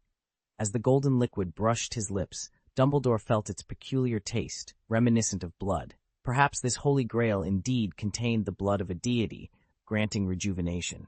His face, once lined with age, smoothed over, his beard shortened, and his white hair regained its youthful red hue. His body rejuvenated, Dumbledore felt the surge of magical power within, now housed in a vessel capable of wielding it with unprecedented freedom.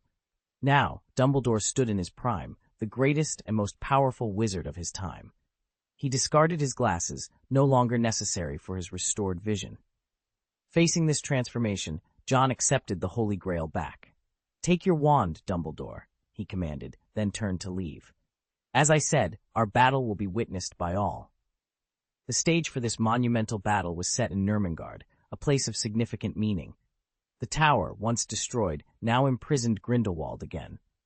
Dumbledore arrived alone. Grindelwald, the Dark Lord who had lived a life of madness, was conspicuously absent, perhaps overcome by fear. The field of withered roses, once vibrant as Dumbledore's newly restored hair, spoke of Grindelwald's loneliness beneath the tower. John emerged from a golden rift in space, standing at a distance from Dumbledore.